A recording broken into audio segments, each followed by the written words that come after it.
Bom dia, turma. Sejam todos bem-vindos a mais uma aula da disciplina de Neuropsicologia e Dificuldades de Aprendizagem do curso de especialização em Psicopedagogia e Educação Especial. A disciplina de hoje será ministrada pela professora Érica Ramos. Lembro a todos que a partir de agora nossa videoconferência está sendo gravada. Posteriormente, o vídeo ficará disponível no nosso canal do YouTube e também na nossa plataforma EAD. Tenham todos uma excelente aula, excelente sábado de aprendizagem. Qualquer coisa, estamos aqui à disposição. Obrigado. Uhum. Oi, bem-vindos, bom dia. Eita, que passou, foi super rápido. Hoje a gente finaliza o nosso módulo e eu realmente espero que vocês possam dirimir ao máximo qualquer dúvida que tenha ficado por aí ou que ficará no decorrer da aula de agora, né? Deixa eu partilhar aqui para vocês o material. Vocês viram que ontem a gente discutiu muita coisa, a aula foi embora, passou super rápido, de tanto conceito novo, de tantos detalhes e pormenores que a gente visualizou em relação à dificuldade de aprendizagem, né, supostas deficiências ou não, enfim. O que é que a gente vai visualizar agora? Eu vou começar normalmente, como eu sempre faço, com o cronograma, para vocês acompanharem o início, meio e fim do nosso módulo. E em específico, vocês já sabem que a primeira aula a gente falou sobre o sistema nervoso, como que isso ocorre no que tange ao direcionamento da aprendizagem humana. Na segunda, nós explanamos a questão das funções neuropsicológicas, não é? E trazendo sempre o foco sobre como elas funcionam no universo educacional.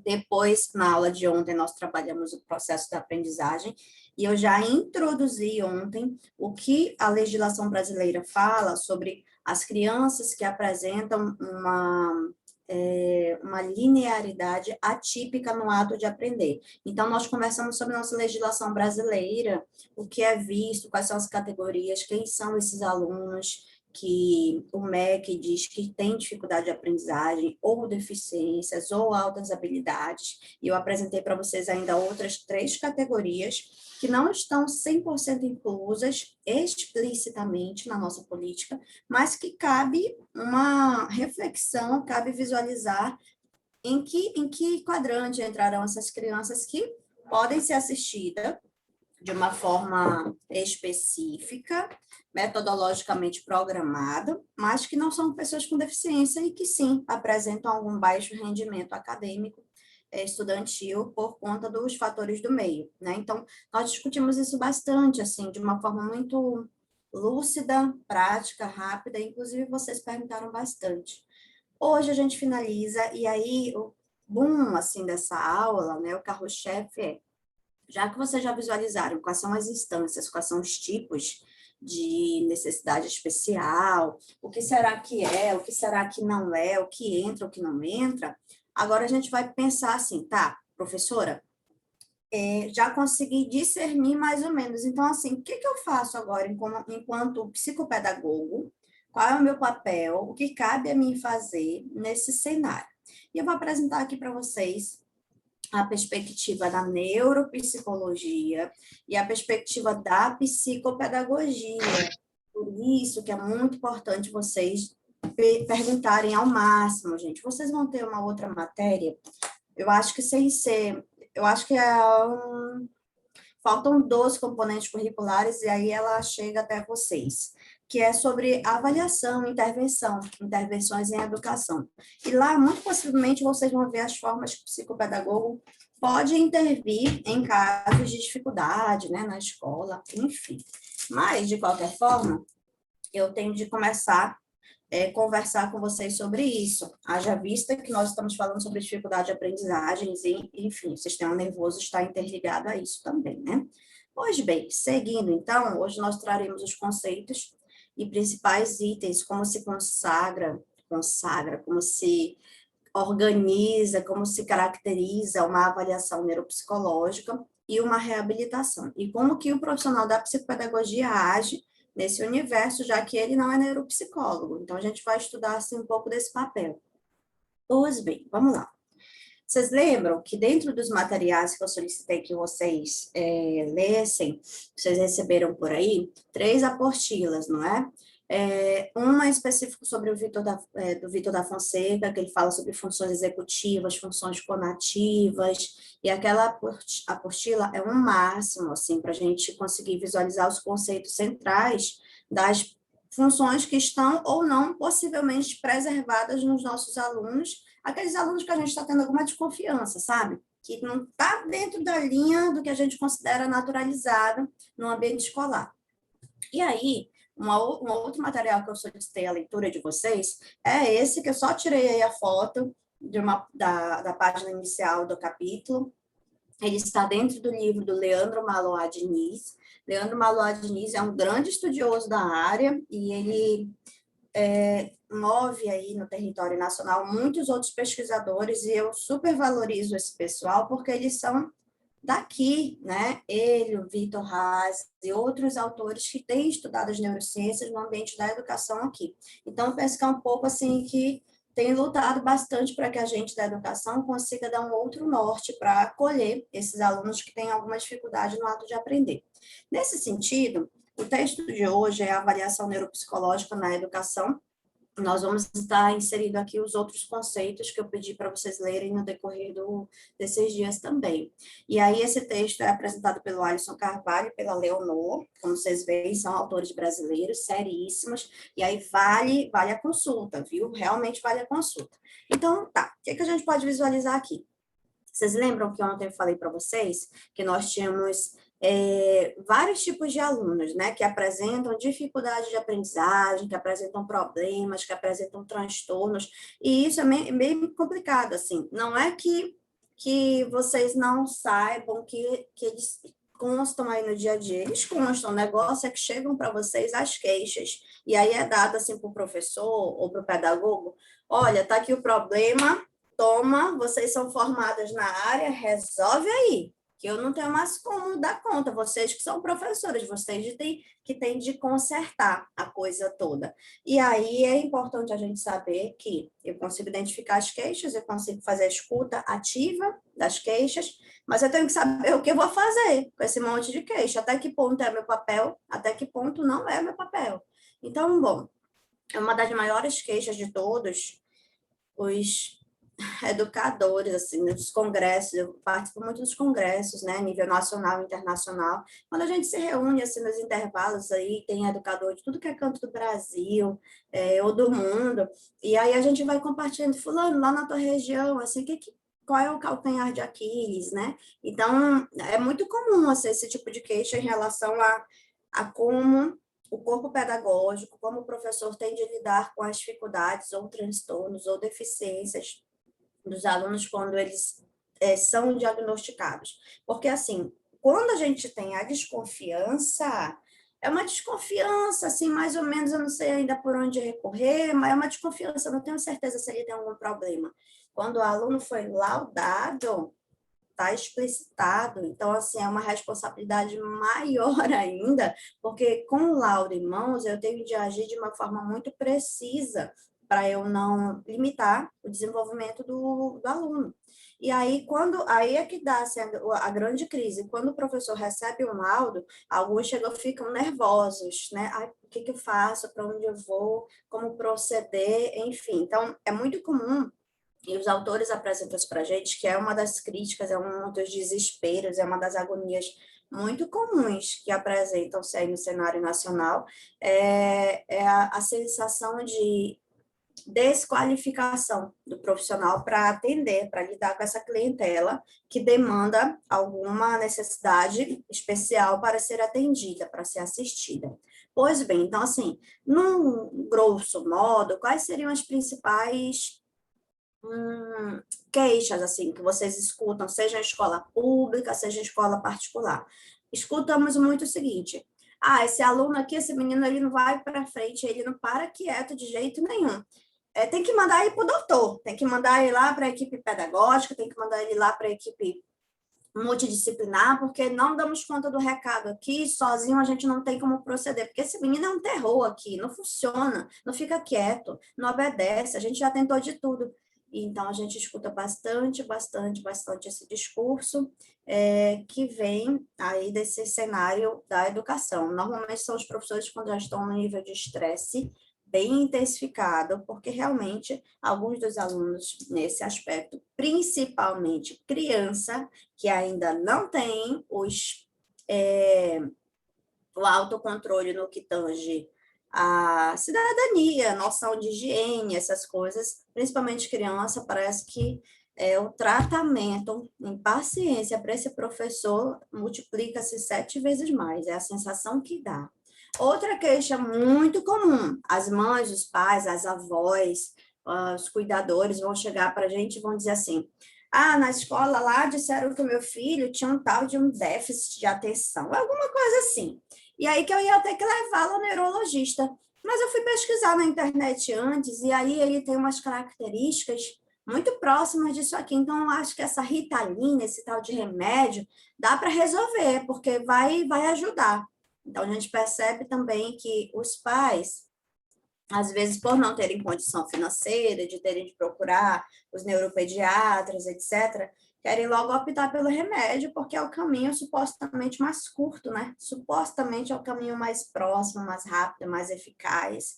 E não leva em consideração que isso é uma porrada de droga, uma porrada de componente químico que está sendo injetado no organismo da criança e que para fazer o desmame não é uma coisa assim, toma um mês, parou.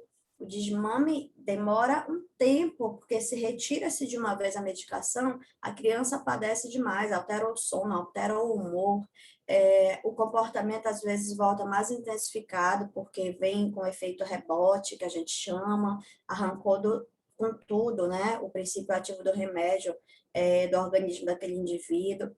Eu não sou contra a medicação, tá, gente? Que isso fique muito claro. Eu penso que a medicação é favorável, tem alguns casos que ela é fundamental, mas é conveniente a gente pensar, enquanto educador, que a gente tem de utilizar todos os recursos disponíveis e realmente, quando nada mais é possível, a medicação tem que ser utilizada. Então, eu penso que a medicação, ela é uma coadjuvante, ela é paralela ao processo educacional, ela não pode ser somente o carro-chefe, porque são muitos anos. Imagina uma criança que começa a tomar muito novinha, ela vai se tornar adolescente, às vezes até jovem, dependente da medicação. E aí chega um momento que vicia, o corpo não dá mais conta, e aí tem de vir uma outra com um princípio ativo mais ou menos próximo. Então, gera uma dependência aí bem forte. Eu não sou contra, tem alguns casos que realmente a diferença é brutal, para melhor quando esse indivíduo começa a ser medicado. Mas cada caso é um caso, tá? Cada caso é um caso. E a terceira, a gente ouve também muito dos alunos, dos professores dizendo, comentando entre si, né? Eu não entendo esse aluno, não, essa aluna. Ele tem muita dificuldade no português, por exemplo, mas ele é excelente. Ele tem dificuldade ele tem facilidade no português, mas ele é caótico em matemática. O menino, assim, inteligentíssimo numa área e na outra. Como assim? Não tá batendo, não tá fluindo esse item. Então, a gente encontra bastante. E aí, na cabeça dos professores, isso é impossível, porque se o aluno é inteligente, ele tem que ser inteligente em todas as esferas, não somente nessa específica. E aí é o que a gente contou ontem, que eu falei para vocês. Vocês lembram que nós temos tipos diferenciados de inteligência, como também nós temos tipos diferenciados de lobos encefálicos que funcionam entre si, otimizando habilidades cognitivas que nós temos. Nós temos lobos encefálicos que são responsáveis pelo nosso raciocínio lógico, pela nossa emoção, pela nossa associação, pela visão, pela linguagem. Então, tudo isso vai estar interferindo. Às vezes, o indivíduo é inteligentíssimo de fato em uma área e a outra área não está desenvolvendo-se tanto quanto desejável. Aí a gente vai ter de fazer a investigação, fazer a aplicação dos testes para saber se alguma dessas categorias cognitivas está realmente carente de estímulo, se houve falha aí, a gente bagunça assim, com todo respeito, né? Se houve uma avaria uma avaria neuropsicológica em uma dessas funções. Então, tudo é um caso, gente, que eu digo que é um caso de 007, tudo é um caso de investigação profunda, assim, nós somos os sujeitos investigadores desse indivíduo, e aquilo que não cabe a nós, porque nós não temos mais as ferramentas necessárias, nós devemos encaminhar a equipe multidisciplinar. Professor, o pai não vai levar. Aí é com o pai, meu amigo. A minha função de fazer o encaminhamento, de não omitir informações necessárias, eu fiz, né? Eu tomei. Então, minha prudência enquanto profissional foi organizada. Pois bem, aí nessa primeira queixa, que é essa rosa aqui, a gente se depara com essa análise, assim, nesse discurso aí. Esse menino não para quieto, tem que mandar ele pro doutor. Ô, menino velho danado. Aff, chega da agonia. São os discursos que a gente escuta, né? Discursos de senso comum. Então, aqui a gente percebe que muitas vezes, professora, mas é profissional que fala isso. Pega um profissional. Aí, não só de fim de carreira, não, tá? Mas pega um profissional que tem 2 turmas, trabalha direto, tá sem carro, vai de busão, atravessa a cidade. Ou então, não, professora, não tem essa de ônibus porque a gente está trabalhando na pandemia. Pois então, pega um profissional que tem de montar um monte de aula, ensinar para esses meninos tudo online, nessa perspectiva toda dificultosa que a gente está vivenciando agora. Claro que isso vai alterar o nível estressor dele, aí nem sempre ele vai vigiar as palavras, acontece. Então, normalmente a gente percebe aqui que tem alguns profissionais, entre aspas, né, que eles não têm a formação na área da psicopedagogia que vocês estão tendo, por exemplo, não tem uma formação mais ampla, sabe? E eles incorporam esse contexto pedagógico, os carros-chefes da saúde, só que muitas vezes sem terem essa habilitação para, por exemplo, choca bastante a gente saber que às vezes tem profissional que diz para o pai, que diz para a mãe que o filho dele tem alguma coisa. Na verdade, há uma suspeita que o filho tem. A gente olha de cara e já percebe que o menino está diferente aí da linha comportamental na média da faixa etária X. Conseguimos ver, é óbvio que a gente vê. Mas aí esse professor, esse profissional não se qualificou, não estudou, não foi atrás, não investigou, não fez uma anamnese, aí ele quer dizer para a mãe que o filho dele está doente. Olha a forma do discurso, olha a forma de trazer esses conceitos da área médica e jogar numa intervenção. Então, isso é bem complicado. Aí, o que acontece?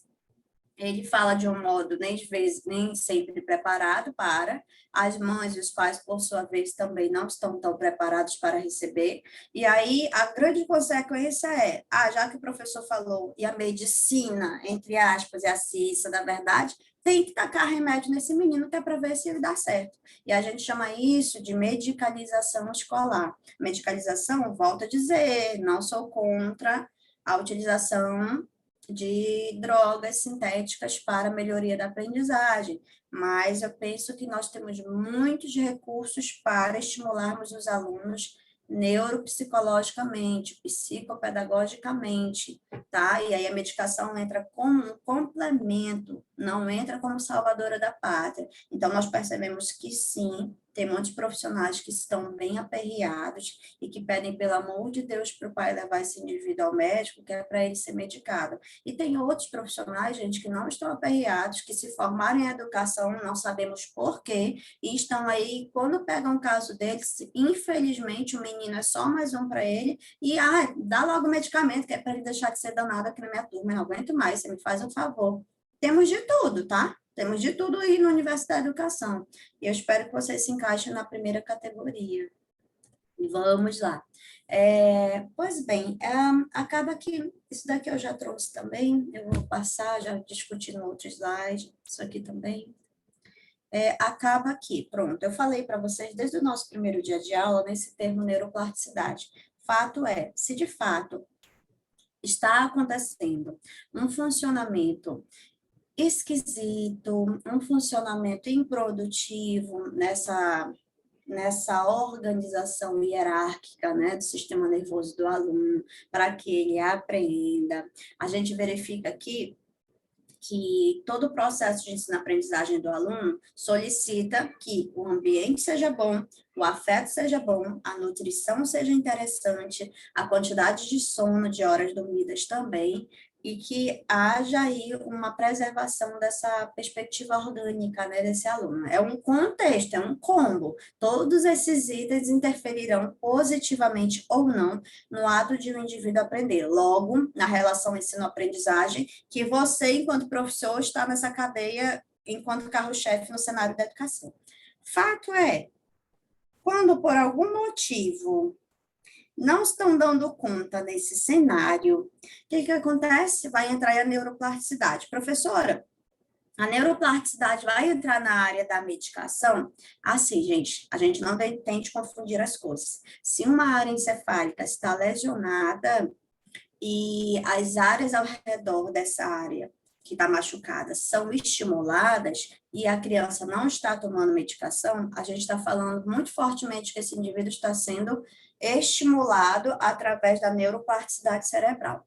Agora, se esse indivíduo está sendo medicado, né? Está tomando Ritalina, está tomando Gardenal, está tomando Rivotril, está tomando outros medicamentos que colaborem, né, para a melhora do quadro dele. O que acontece? Esses compostos sintéticos estão estimulando a conversa entre os neurotransmissores, mesmo naquelas arinhas que estão lesionadas. Então, a gente diz que, normalmente, aqui não estamos falando 100% só da neuroplasticidade, a gente está falando de um estímulo sintético, é diferente. A neuroplasticidade, ela é um princípio orgânico, um estímulo orgânico do corpo para o próprio corpo na partezinha que está lesionada.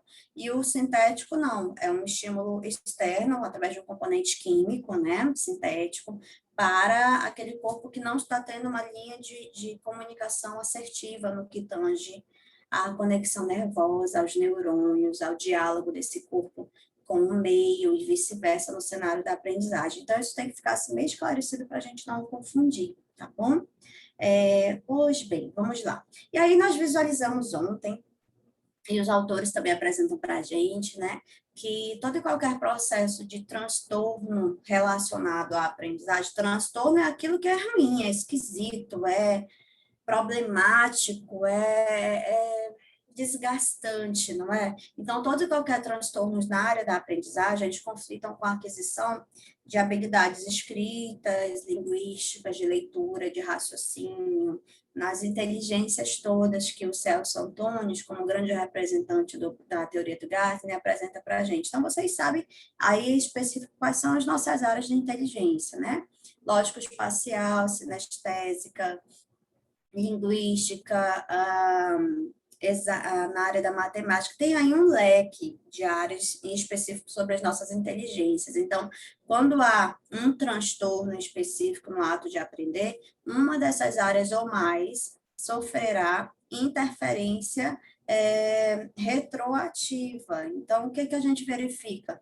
Que a causa precisa ser investigada, e aí, depois que acha-se um resultante dessa investigação dessa causa, aí a gente entra em um plano de avaliação individual, ou plano de atividade individual, que é fazer, achamos a causa, agora a gente vai ter que fazer o gerenciamento da modificação da rotina desse aluno, para que esse cérebro, esse encéfalo, né, para que o ato da aprendizagem dele não seja tão sofrido como está sendo até o momento. Então, assim, fato todo e qualquer transtorno de aprendizagem, ele vai conflitar em alguma inabilidade em áreas específicas das funções ia falar psicossociais, das funções cognitivas desse indivíduo. Isso a gente não tem nem como questionar mesmo. Professora? Já é de praxe. Assim, é só eu acho que um questionamento, questão assim, crianças de 8 anos que ainda fazem o número espelhado. Que tipo de investigação que eu poderia fazer? São só números, Madalena? São números algumas letras e às vezes também tá contando de 10 em 10. E aí quando chega no 60, 70, ela esquece, aí volta pro início de novo. 10, 20, 30. Essa Bem, criança, essa criança a lê, minha Madalena? filha Ela lê? lê, fala Ah, corretamente, aí na hora de escrever, escreve errado, troca as letras. uhum, Ainda tem uma confusão ainda no D com G. entendi. Ó, E a aí gente faz algumas troquinhas. entendi. A gente está falando de uma criança de 8 anos, né? Supostamente, o processo de alfabetização, ele é esperado entre 6 e 7 anos. O processo de alfabetização, que é quando ocorrem essas primeiras confusões que o que a gente chama que a gente chama de letra espelhada, é a isometria, né? Que é fazer idêntico, só que como se estivesse realmente de frente a um espelho. Então, nós falamos aí que mais ou menos a base alfabetizacional desse indivíduo é entre 6 e 7 anos. Passou dos 8, passou dos 9, ainda está cometendo alguns erros rudimentares que não combinam com a faixa etária dele cronológica, aí sim a gente tem que ficar já esperta como você está fazendo. Mas assim, não dá para eu dizer de imediato o que que há e o que que existe, o que que tem. Pode ser que seja alguma situação somente de treinamento de praxia motora. Então, talvez muita caligrafia possa dar um suporte, muita repetição possa dar suporte, porque lembra que ontem nós trabalhamos as teorias da aprendizagem, entre elas nós vimos a de ensaio e erro, quanto mais treina, mais melhora a nossa progressão, e aí diminui-se a taxa de erro. Pode ser que isso possa dar um suporte. Professora, fiz, a menina está fazendo 5 meses direto, não progrediu. Não precisa nem fazer 5 meses, menos disso a gente já consegue visualizar. 1 mês e meio, 2 meses, a gente já consegue ver que, opa, ainda não houve o progresso esperado. Aí é encaminhamento para avaliação multi, tá? Porque pode ser que tem aí algum traçozinho disléxico e que o indivíduo é inteligentíssimo. Por isso que eu te perguntei se a criança lê. Quando você diz assim, não, ela lê naturalmente, conversa tranquilamente. Esse fato de ela ler já dá para a gente assim, uau, que bom, que conforto. Então, já seria uma hipótese diagnóstica que eu investigo sobre dislexia, mas eu já investigo assim, pode não ser, porque ela lê, né? Agora, se ela não estivesse lendo também, era mais preocupante. Eu Não, sugiro que tu encaminhes a tua ela criança consegue, para ela lê, ela consegue realizar algumas contas. Eu vejo assim que às vezes ela erra uma coisinha bobinha, que ela vai reavaliar, eu peço para ela olhar de novo, mas olha de novo, vê o que tá errado. ela Vê se realmente identifica. tá certinho. Aí ela, mamãe, tá errado. E aí às vezes ela não consegue identificar o erro. Assim, eu já pensei um pouco na dislexia, mas aí eu tô avaliando ainda, né? Aham. Olha, tem, Para então, que assim, tem vai testagens, persistir para que eu procure. tem testagem, porque assim, por que que eu te digo assim, procura profissionais que possam te auxiliar, porque quanto mais cedo o pai ou o professor consegue identificar, mais recursos, enquanto o cérebro ainda é jovem, pode ser trabalhado para que a criança encontre formas de enfrentamento dessa situação, entendeu? Mas eu não estou dizendo que a tua guria tem, de jeito nenhum, até porque eu não conheço, não convivi, é só pelo teu Aham, relato, sim. né? Mas vale a investigação, vale muito a investigação. Não, não espera assim. É interessante até a fala da Madalena, gente, para a gente também, enquanto professor, às vezes assim, ai, mas eu só estou desconfiada, mas eu não quero falar para esse pai que é para ele não ficar agoniado, que é para não, sei lá, né, para não causar um desconforto. Gente, quanto mais cedo eu faço o alarme, ainda que seja falso, e depois a gente descubra que não era, mas quanto mais cedo eu alerto, menos consequências negativas podemos ter ao futuro. Então, a gente tem que ter, assim, esse olhar, mesmo que a gente fique brigando com a gente mesmo, falo, não falo, me meto, não me meto, mete-se. Professora, Oi.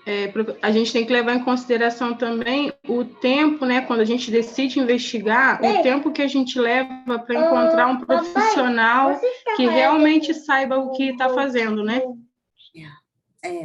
E aí, por isso que eu vou falar para vocês agora do processo de avaliação já já, o que é essa reabilitação, porque, assim, às vezes vocês farão o alerta, e aí vocês mandam lá o pai procurar o suporte, e o pai procurou um carniceiro.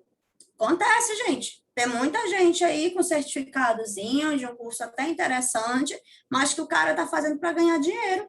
Acontece muito, acontece muito. Então, tem isso também de saber o profissional. Por isso que eu digo assim, ainda que vocês não apliquem a testagem, quando vocês pegarem a avaliação neuropsicológica, me dá aqui, por favor, deixa eu ver aqui o que foi aplicado.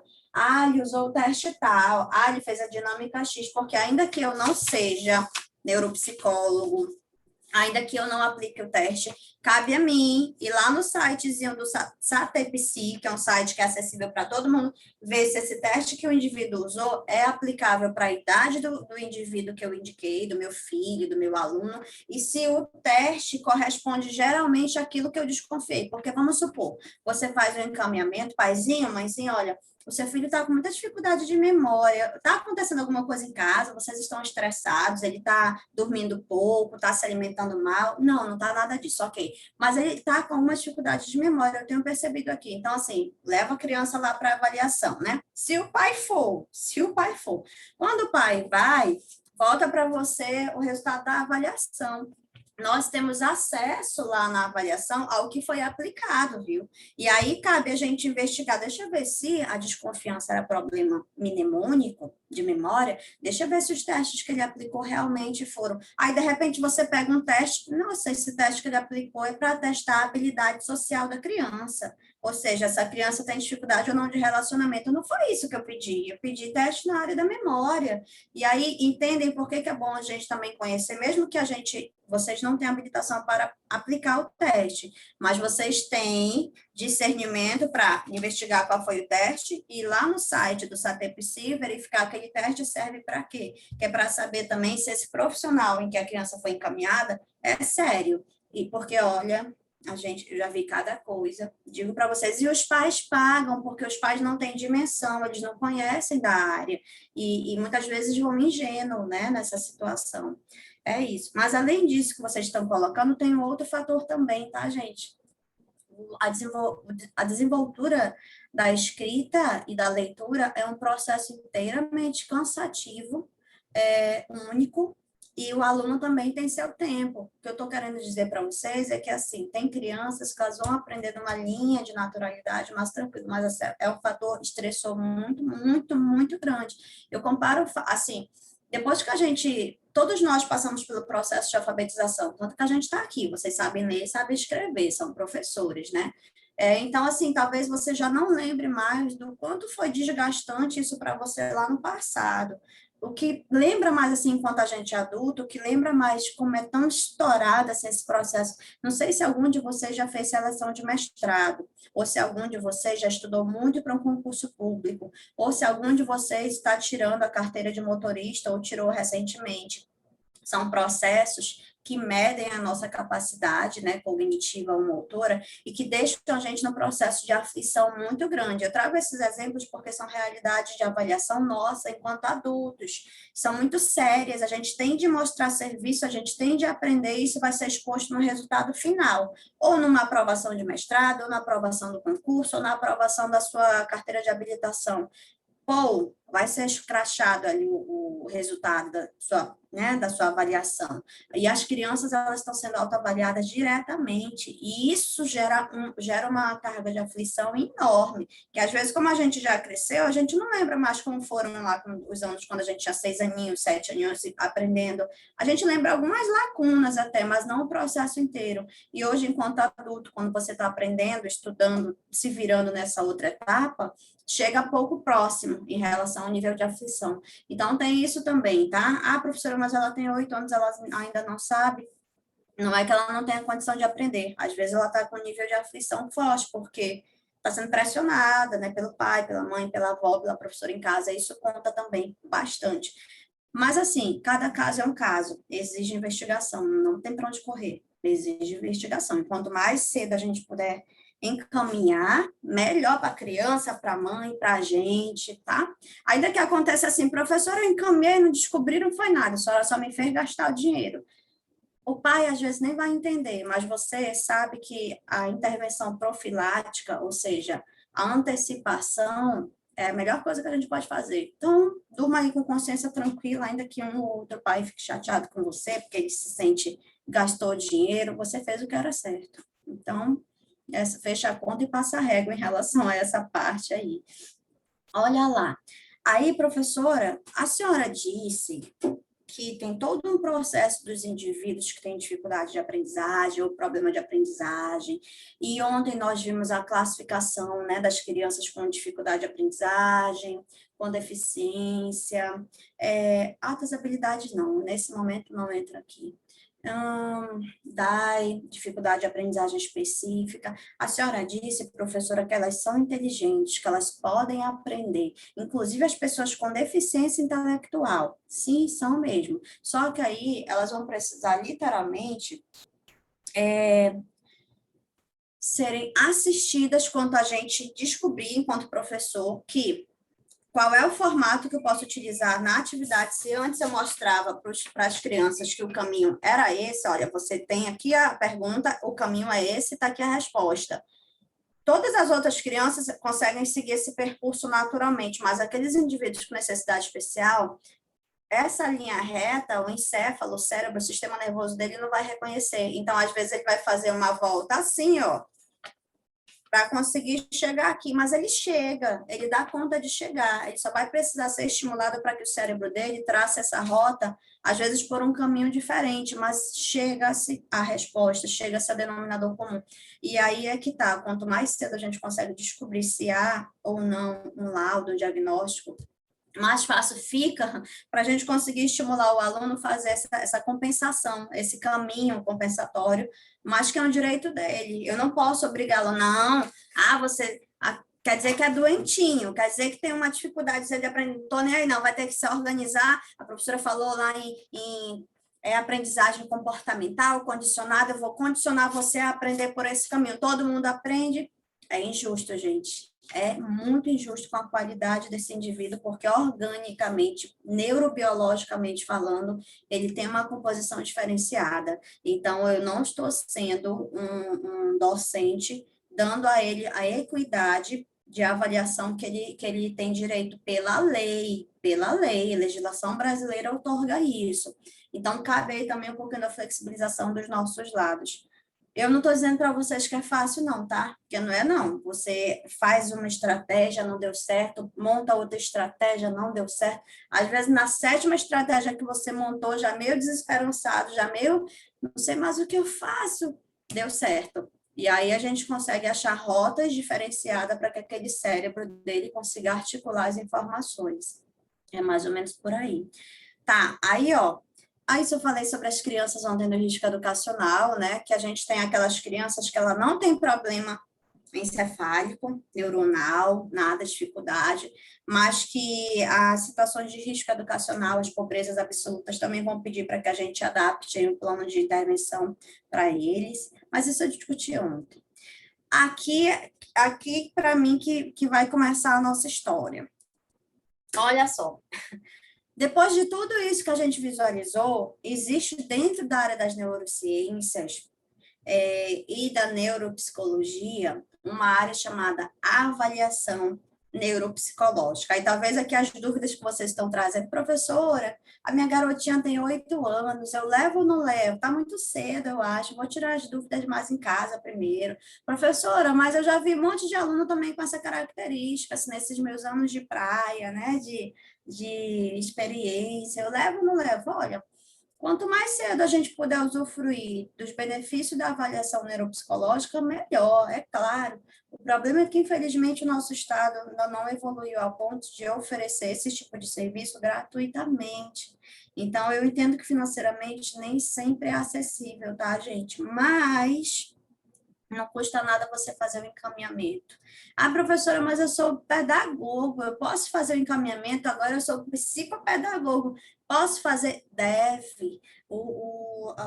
A Sociedade Brasileira, a Associação Brasileira de Psicopedagogia, outorga que um psicopedagogo possa fazer um encaminhamento, sim. Ah, professora, mas eu sou professor de matemática, eu nem sou pedagogo. Professora, eu sou professora de história, de geografia, eu nem sou pedagogo. A partir de agora, você vai se tornar psicopedagogo, não é? Com a certificação aqui dessa especialização. Enquanto psicopedagogo, existe lá a Associação Brasileira de Psicopedagogia, que outorga algumas das funções para a pessoa que é o profissional que é psicopedagogo. Então, o encaminhamento é um deles. Agora, gente, também a questão do bom senso, porque, por exemplo, você é o professor de sala de aula desse indivíduo. Você é psicopedagogo. Acima de você tem uma gestão na escola, tem a pedagoga, tem o gestor. Não dá também para a gente sair fazendo, assim, expedindo encaminhamento sem conversar com a gestão, porque pode ser que sintam-se hierarquicamente desvalorizado? Pode ser que aconteça, porque de repente eles não são psicopedagogos, você é. Então, ainda que eles não sejam, eles têm outra formação, né? Docência no ensino superior, gestão escolar, e você tem psicopedagogia. Então, assim, o aluno é seu, você sabe que precisa passar por avaliação, é um direito seu. Eu não estou dizendo que é para vocês não encaminharem, encaminhem, mas assim, comuniquem a gestão para que não haja qualquer contratempo e qualquer indisposição, entende? E aí você pode fazer o encaminhamento enquanto psicopedagogo, assinar, colocar o seu carimbozinho, tá tudo bem, não há nada de ilegal nisso. O que você não pode é laudar. Ah, encaminho fulano de tal para avaliação de dislexia. Você não pode laudar, você pode dizer suas desconfianças, encaminhe o aluno fulano de tal para avaliação, pois tem apresentado no dia a dia escolar dificuldades na área comunicativa, cálculos, habilidades sociais, situações que exigem exercício da memória. Aí você pode até pontuar quais são as áreas que você está solicitando que esse indivíduo seja avaliado.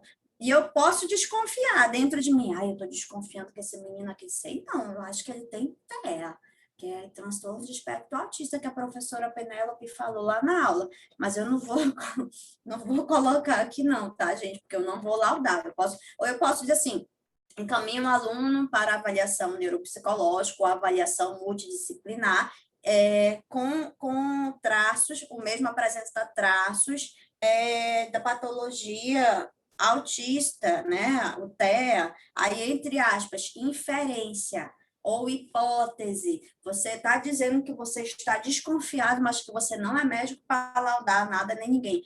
Gente, eu estou falando isso para vocês se livrarem de processo judicial, tá bom? Então, por favor, sejamos de boa ação para fazer os encaminhamentos, mas também tenhamos prudência. A nossa profissão não outorga que a gente faça. A nossa não, porque eu não sou psicopedagoga, eu sou neuro, né? Os psicopedagogos não é esperado que eles laudem quando que eles diagnostiquem quando eles façam o encaminhamento, tá? Isso quem vai trazer são os indivíduos que vão fazer as testagens e tudo. Então, nesse setor que eu estou falando para vocês, existe aí uma área muito nobre das neurociências na educação, que é chamada avaliação neuropsicológica. Eu acredito que é a área mais completa que tem para a gente visualizar se uma criança tem ou não tem qualquer que seja problema orgânico, emocional ou social no ato de aprender. Gente, tá dando? Tá fluindo? Tá dando para entender até aqui? Vocês estão aí, gente? Sim, professora. Tudo ok, professor. É uma parte muito interessante da qual a gente Sim, professor. Lá, né, professora? Sim. Na verdade, enquanto psicopedagogo... Tá aqui um pouco analisando, né?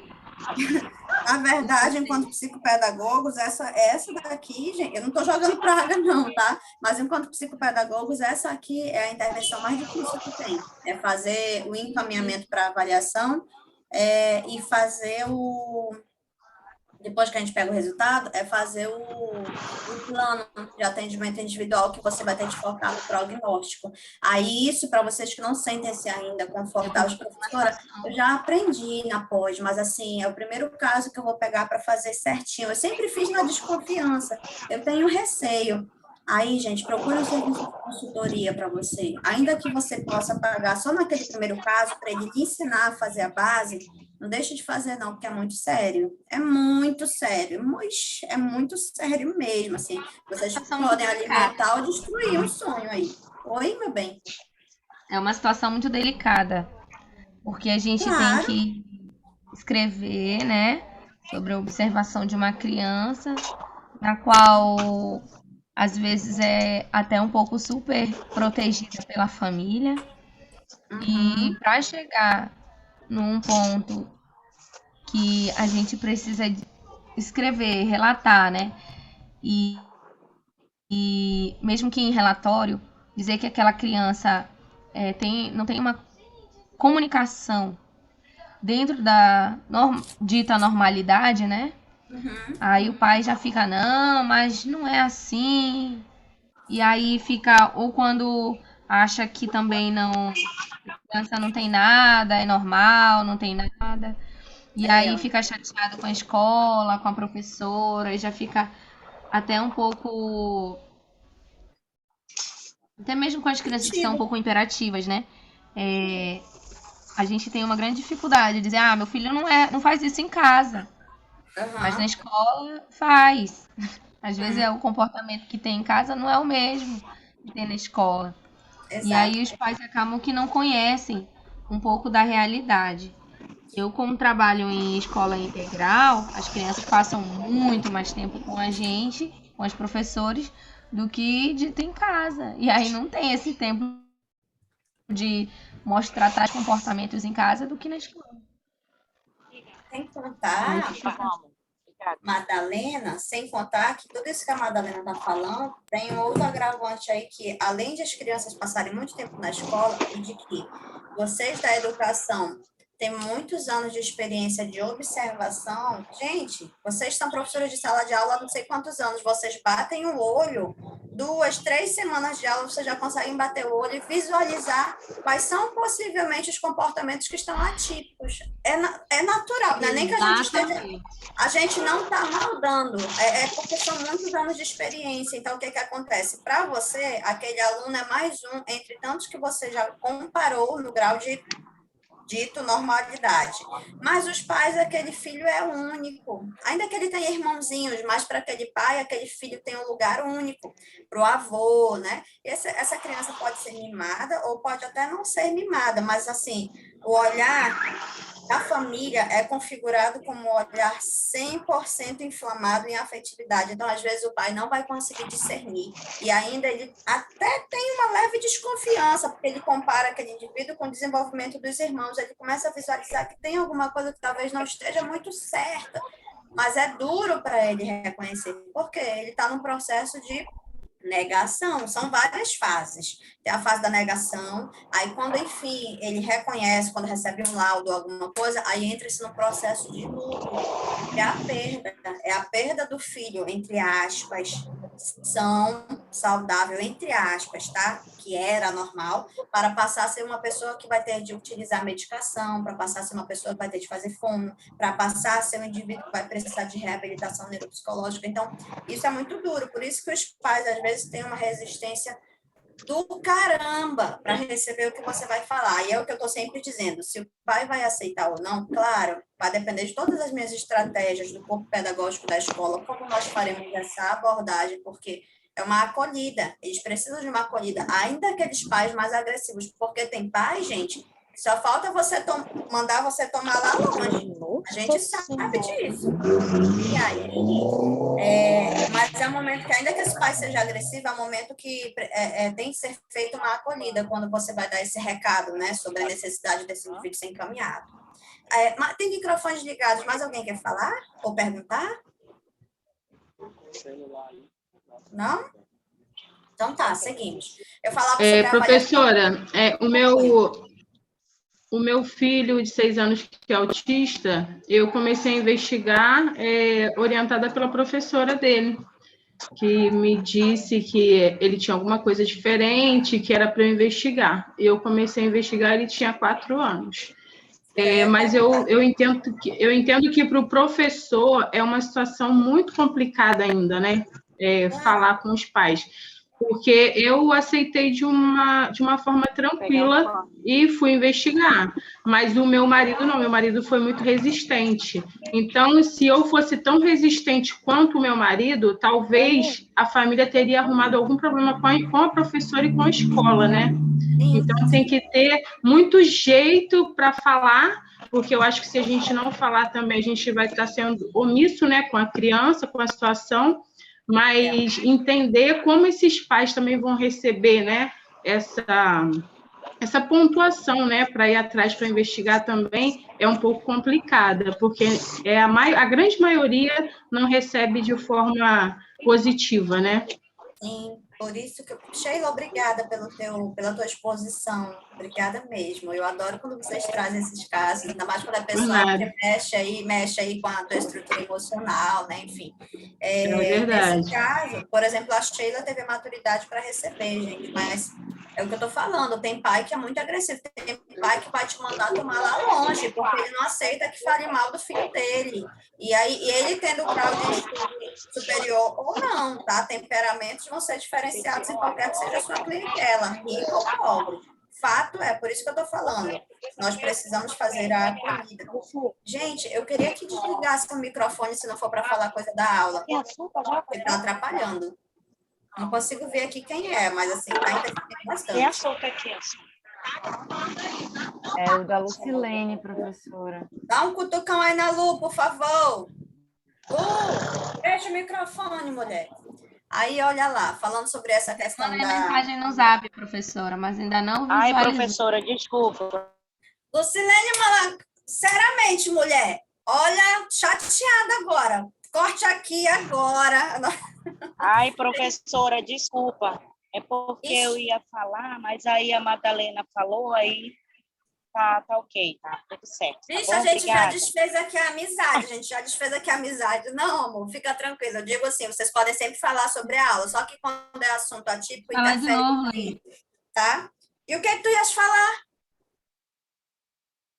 Não, era a mesma fala dela, porque nós trabalhamos juntas, entendeu? Ah, tá. Aí tá tudo certo, tá bom? Obrigada. Entendi. Aí. Nada. Nunca mais faça isso. Beijo, Lu. Aí, olha lá, gente, falávamos sobre a professora, questão. ela deve estar com vergonha. Tá tímida. Tem que ser sem vergonha, mulher. A gente profissional da educação tem que ser sem vergonha para trazer essas coisas para discussão aqui. Então, ó, a gente falava sobre essa questão da rejeição dos pais. Sim, eles vão ficar bem estressados. Por isso que eu digo para vocês, nós temos que falar fazendo uma acolhida. Ainda que você saiba que aquele pai não vai com a sua cara. Gente, a gente não está falando de gosta de mim, não gosta de mim. Não é isso. Você tem que ser profissional. Então, assim, você não vai dar uma notícia para um pai desse. Pois deixa, ele também vai ver, ele vier pegar o menino, se ele me olhar com aquela cara de ranço de novo, pois eu vou dizer também na cara, leve logo seu filho lá para uma avaliação, que seu filho tenha problema. Também já falei, vomitei logo, professora, tudo que eu precisava, não aguentava mais.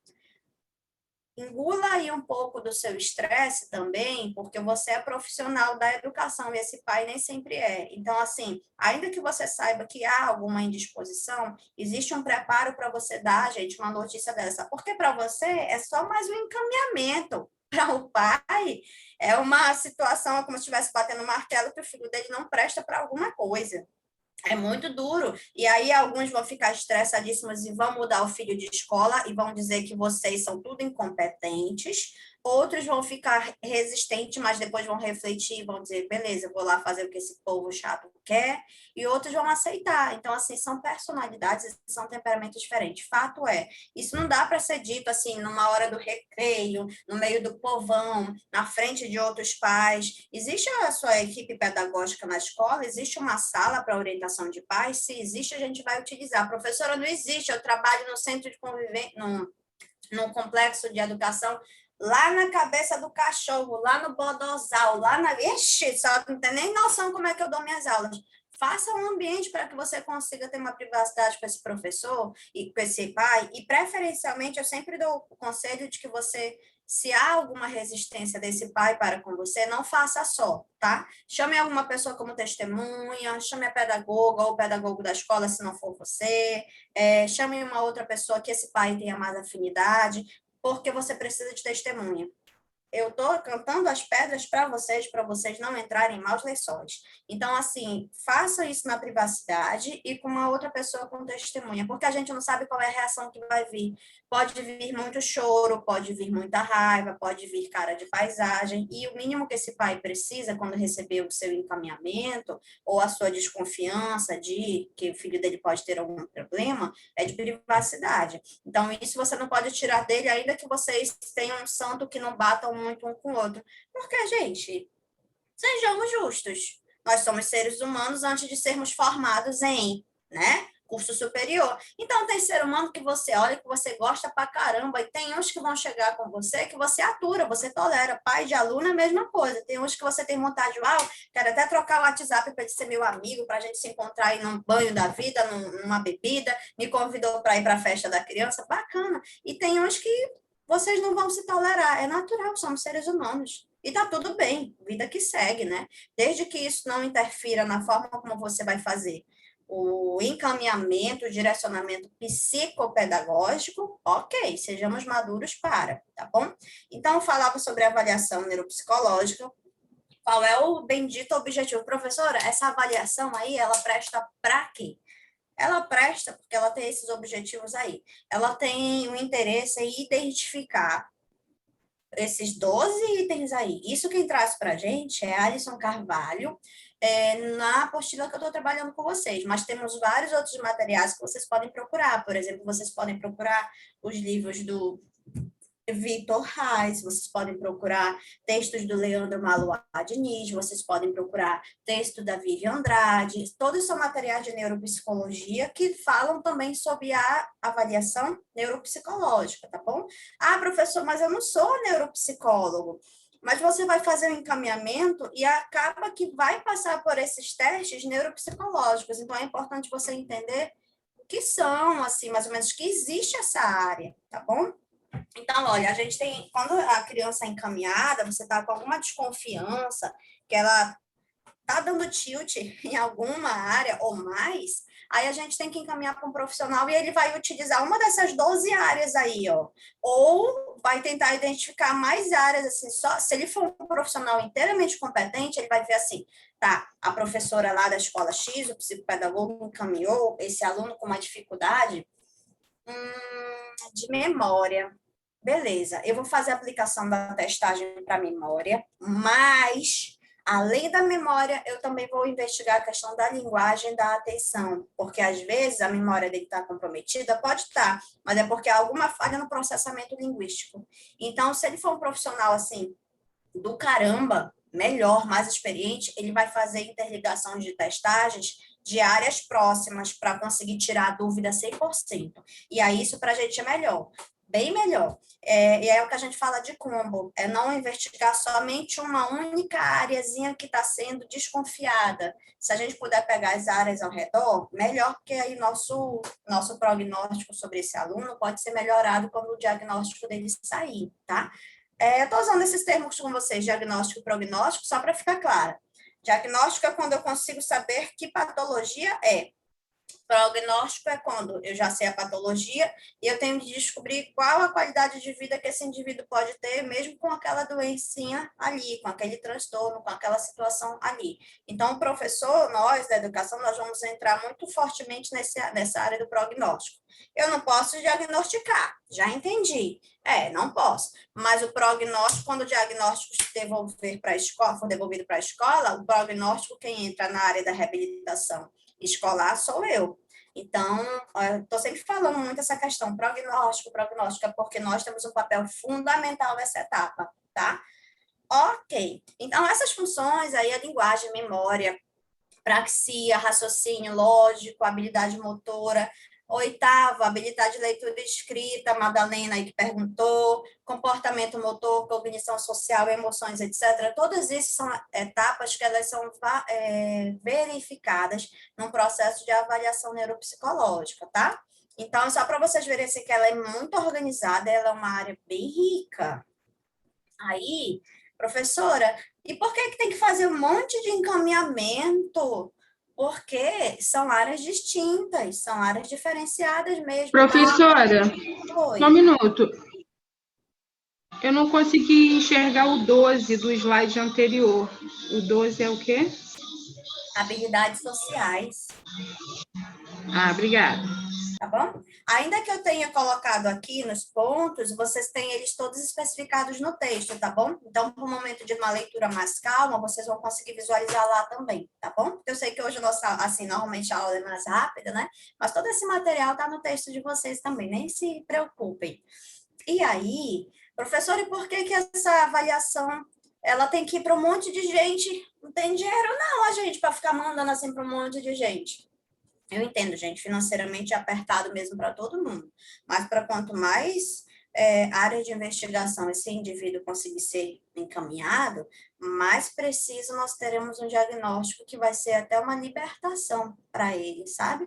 Ao invés de ter um diagnóstico errado, ele vai ter um diagnóstico que é preciso e que vai colaborar para que a atividade dele, o prognóstico, seja pensado para que ele consiga ter uma transição para a vida adulta menos comprometida, assim, menos humilhante, menos dolorida em todos os aspectos.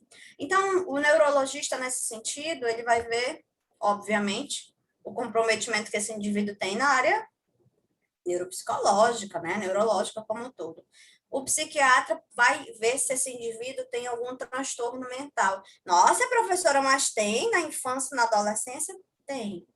Acontece. E isso pode ser confundido, às vezes, com deficiência ou com dificuldade de aprendizagem. Na verdade, às vezes é um transtorno. E aquela dificuldade que ele está tendo de aprender ali na aula X é uma comorbidade de um caso de transtorno mental, tá? Psicólogo vai verificar a questão da inserção desse menino, das habilidades emocionais dele no meio, o fonoaudiólogo vai ver, logicamente, a questão da linguagem, o terapeuta ocupacional vai trabalhar a questão da privação sensorial que esse indivíduo tem tido aí no decorrer do tempo, e o pedagogo, as dificuldades relacionadas ao contexto escolar. Então, notem que todos os profissionais, não existe um mais ou menos importante. Ainda tem aqui que eu não coloquei o oftalmologista, e ainda tem aqui que eu não coloquei, gente, outros profissionais de área de saúde. Por exemplo, também não lembro se eu dei esse exemplo aqui para vocês. Uma vez, encaminharam um caso, né, para a gente. Adolescente, 15 anos, a menina estava tocando terror na escola. Gente, menina agressiva, agressiva, agressiva, estressada. E aí estava sendo estressante para todo mundo. O que que acontecia? Manda essa menina para fazer avaliação, porque não pode. Ela tem outro transtorno, ela tem habilidade, tem dificuldade de conduta, não está prestando aqui, está insustentável. O que que acontece? Vai se fazer a avaliação. A menina passa em todas as etapas, todas as categorias, passou, não deu comprometimento em nenhuma área, mas vocês não acham que está estranho? Porque se na escola ela está se comportando de uma forma punk, em casa e com os amigos também, e diminuir o nível de contato social dela, os pais relatam que ela não quer conversar com nada, com ninguém, não tem amigo na rua, só quer saber de internet, internet, internet.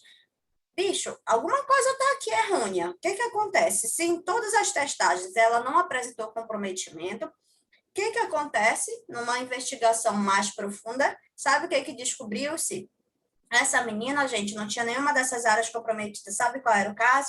Ela tinha uma halitose severa, profunda, para uma menina de 15 anos. A halitose, vocês sabem que é a situação do mau hálito. Não é um mau hálito básico, é um mau hálito inteiramente desconfortável que impregna o local, com odor, como se tivesse um animal em putrefação dentro da boca. E aí, como ela tinha aquela situação e já ao final da infância, já para a adolescência, isso foi piorando, todos os colegas dela começavam a apelidá-la. Então, como ela não revidava, e quando ela revidava, ela era mal vista, ela passou a utilizar uma couraça de autoproteção com agressividade. Então, ela simplesmente não conversava com nada, com ninguém, porque ela já tinha entendido que ela tinha essa dificuldade, ela morria de vergonha de abrir isso, de falar, de expor. A família também não tinha pego ainda no ar, já que ela não estava se comunicando, e aí a relação interpessoal daquela menina diminuiu no nível praticamente zero. Com exceção da família, ela não tinha mais contato externo, e a escola ela ia 100% obrigada. E aí, quando o pessoal já olhava para ela esquisita, ela agia com agressividade. Foi a ferramenta que ela utilizou para lidar com a situação. Então, não era ali uma situação neurológica, não era uma situação de cognição não preservada, a gente estava com uma situação de halitose. O que se faz? Manda a menina para fazer o tratamento odontológico, para fazer acompanhamento com nutricionista, com gastro, para fazer toda a investigação, para que ela, enfim, consiga ser assistida nessa situação muito decadente. Aí, trata-se a menina, 1 ano e meio depois, vamos investigar como é que está. Professora é outra. Nossa, já está numa outra turma, essa turma ela tá um pouco tímida em algumas coisas, mas assim, já fala, já tem outras 3 colegas que já fazem grupo com ela, e tudo não tá mais agressiva. E aí a gente percebe que, às vezes, a gente desconfia sempre, aprendizagem, alguma coisa, é um transtorno. E todos os fatores sociais precisam ser investigados. Todos. Até uma coisa que a gente imagina que nem tem a ver, colabora com um mau comportamento no ambiente escolar. Então, eu trago esse caso, assim, de um encaminhamento que a gente precisou fazer para a odontologia, para a nutrição e para a gastro, para vocês verem que a avaliação, ela é super ampla, então, nada deve ser desconsiderado, nada. Ok, passando.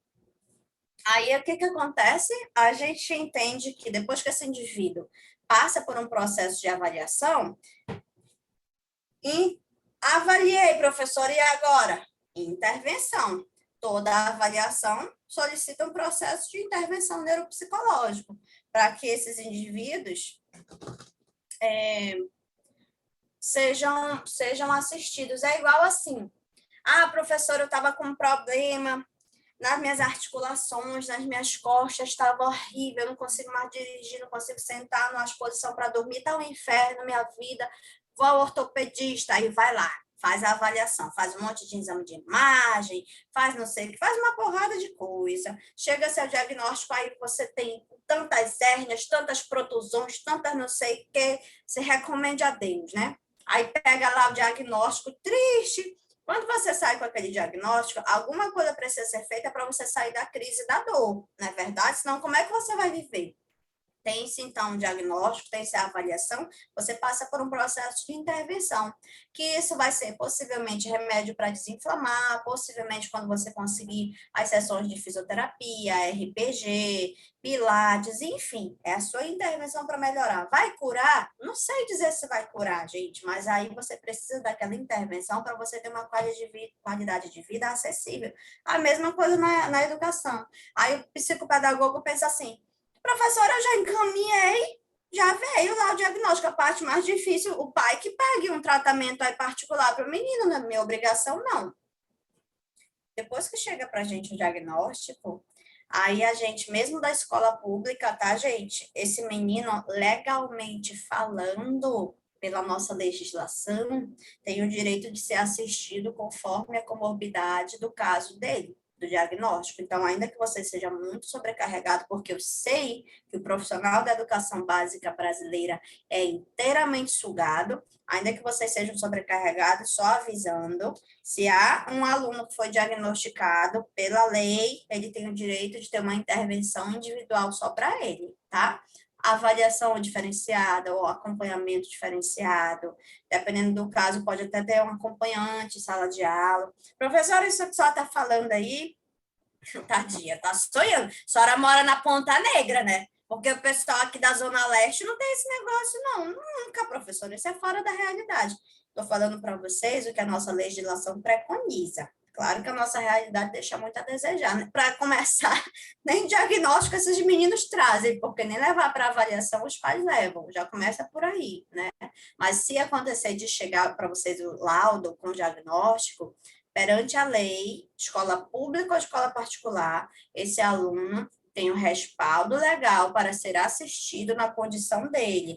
E isso, essa assistência, a gente chama de intervenção. No seu caso, a intervenção psicopedagógica. Que mesmo que você não seja pedagogo, você está sendo agora um psicopedagogo através dessa sua formação aqui na Polis, tá bom? Enfim. Agora sim, a gente vai falar sobre as benditas limitações éticas. Professora, mas tem alguns casos que às vezes não dá certo esse processo de avaliação? Sim, temos bastante casos que ainda são quadros que não têm resolução. Fez-se tudo o que tinha de ser feito, mas ainda assim não achou-se uma resposta. E aí esse indivíduo é laudado? Não, não é laudado. Coloca-se ali uma hipótese diagnóstica e colocam-se ali também os métodos que foram investigados, as testagens que foram investigadas, mas pode acontecer de não acharmos. E aí nós temos algumas limitações éticas em relação à metodologia quando esses indivíduos que a gente encaminha vão ser tratados, não é?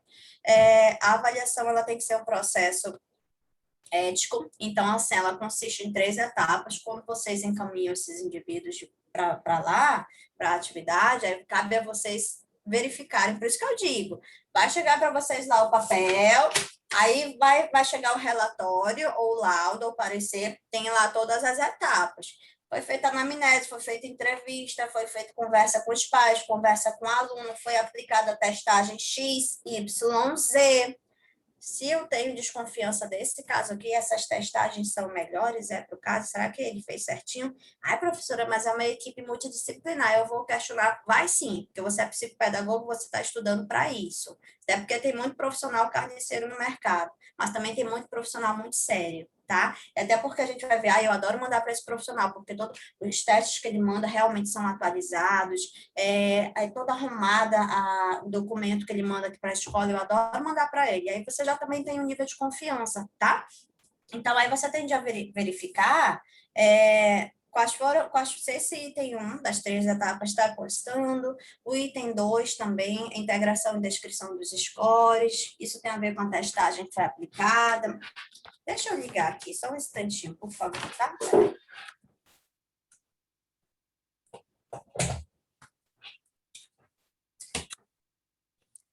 Já tornando, já. Agora. Então, isso vai interferir diretamente nesses itens que eu estou colocando aqui. E a inferência e intervenção. Então, normalmente, um bom profissional que vai fazer a avaliação dos alunos que vocês vão encaminhar, ele vai dizer isso, ele vai identificar as necessidades do caso, o item 1, ele vai dar a integração e os descritores dos scores, por exemplo, ele vai apresentar, aplicou-se testagem tal, resultados indicam isso você tem acesso, e a inferência, que é a suposição desse diagnóstico, né? E a intervenção. Aluno fulano de tal, CID X, Classificação Internacional da Doença X, o código é esse, encaminhamos para a escola para ser assistido no que tange a isso. Aí ele dá uma suposição da intervenção que precisa, ou seja, se o aluno está tendo dificuldade em matemática, na parte mnemônica, parte de memória, aí o profissional, se for sério, vai encaminhar que são intervenções específicas nessa área. Se é problema de memória, o profissional aqui que está fazendo a avaliação não vai encaminhar. Problema em atividade psicomotora, mandar ele para aula de natação, judô, balé na escola. Não, ele vai, problema de memória. Então, vou encaminhar para atividades específicas que esse componente cognitivo seja estimulado para tal. É mais ou menos por aí, tá? Pois bem, todas as testagens que os indivíduos passam, elas podem ser mensuradas no que tange, mensuradas não. Elas podem ser investigadas para as habilidades cognitivas nisso aqui, ó. A gente pode mandar uma criança quando a gente desconfia que ela está com dificuldade na orientação espaço-temporal, organização visoespacial, na inteligência geral ou inteligências específicas e nessas outras funções aí de baixo que eu trouxe para vocês. Professora, o psicomotricista entra aqui para avaliação também, tá? Deixa eu dizer aqui para vocês, professora, eu sempre vou ter que encaminhar para o pessoal de fora, olha, você é um psicopedagogo, às vezes você, se escolher trabalhar na área clínica, você pode ser um dos profissionais que compõe a equipe multidisciplinar que ajuda no processo da avaliação geral. E isso faz de você um profissional que pode assinar lá a documentação para complementar os outros profissionais com o laudo que vai ser encontrado. Isso se você estiver trabalhando na avaliação, no setor clínico. Se você escolher e quer trabalhar somente na escola, aí você não vai fazer parte desse processo avaliativo, você vai fazer a parte do processo da intervenção do pós-diagnóstico, que é o prognóstico que a gente fala, tá? Então, só estou dizendo para vocês que aí, enquanto psicopedagogos, tem mercado, tá?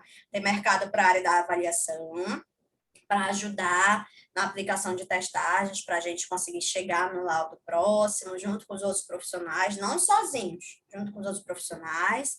E existe aí de você não querer trabalhar esse ramo da avaliação, porque dá trabalho pra caramba e precisa muito, muito, muito estudo, porque cada caso é único, e de você querer atuar na escola já com o laudo pronto, que chegou até você, e fazer só uma intervenção diretiva naquele caso. E aí eu mostro para vocês que são duas categorias de testagem que nós temos, isso eu peguei da autora Jurema Cunha. Ela fala que nós temos nesse processo de avaliação testes projetivos, que tem muito a ver com a qualidade, né, desse indivíduo, que tem a ver com a personalidade, por que ele está agressivo, por que ele está muito chorando, por que ele está muito embotado, por que esse aluno foi violado, não foi violado, o que essa testagem mostra para a gente. Então, quando tem essas desconfianças de alteração muito forte de personalidade, de emoção, a gente fala que esse indivíduo ele vai passar por testagens projetivas. Por que eu digo isso para vocês? Porque nem sempre, vocês estão vendo isso aqui? Esse outro slide, ó, orientação, não sei o que, não sei o que, não sei o que, todos esses itens, às vezes o seu aluno não está com dificuldade 100% só nessas áreas, às vezes ele apresenta um comprometimento emocional muito forte e chora, chora, chora, chora, chora na aula, por exemplo. Ele consegue fazer essas coisas, mas de repente um dia que ele erra, ou você briga com ele por alguma coisa, esse menino chora, desaba, ou então ele é um adolescente pegajoso, que é dependente emocional de você, do grupo de amigos dele, alguma coisa emocionalmente ali não está funcional, conforme os outros colegas da idade dele. E aí entra aqui as testagens projetivas, que nem sempre estão associadas somente às dificuldades de inteligência, entendem? A projeção, os testes projetivos, eles mostram para a gente. E os de baixo, que são os testes psicométricos, eles mostram para a gente a quantidade, assim, quanto que é comprometido, qual é a área. São testes normalmente que mexem com scoring, que mexem com cálculos, que mexem com situações muito objetivas. E exames de base, assim, de testes psicométricos, se vocês fizeram um psicotécnico no Detran, aqueles exames que a gente faz lá, né, para conseguir fazer depois as aulas futuramente, aqueles são alguns dos testes que a gente tem em psicometria. São muito precisos, são muito direcionados. Esses são exemplos de testes psicométricos. Gente, tem algum psicólogo também aqui na turma? Tem algum colega da área?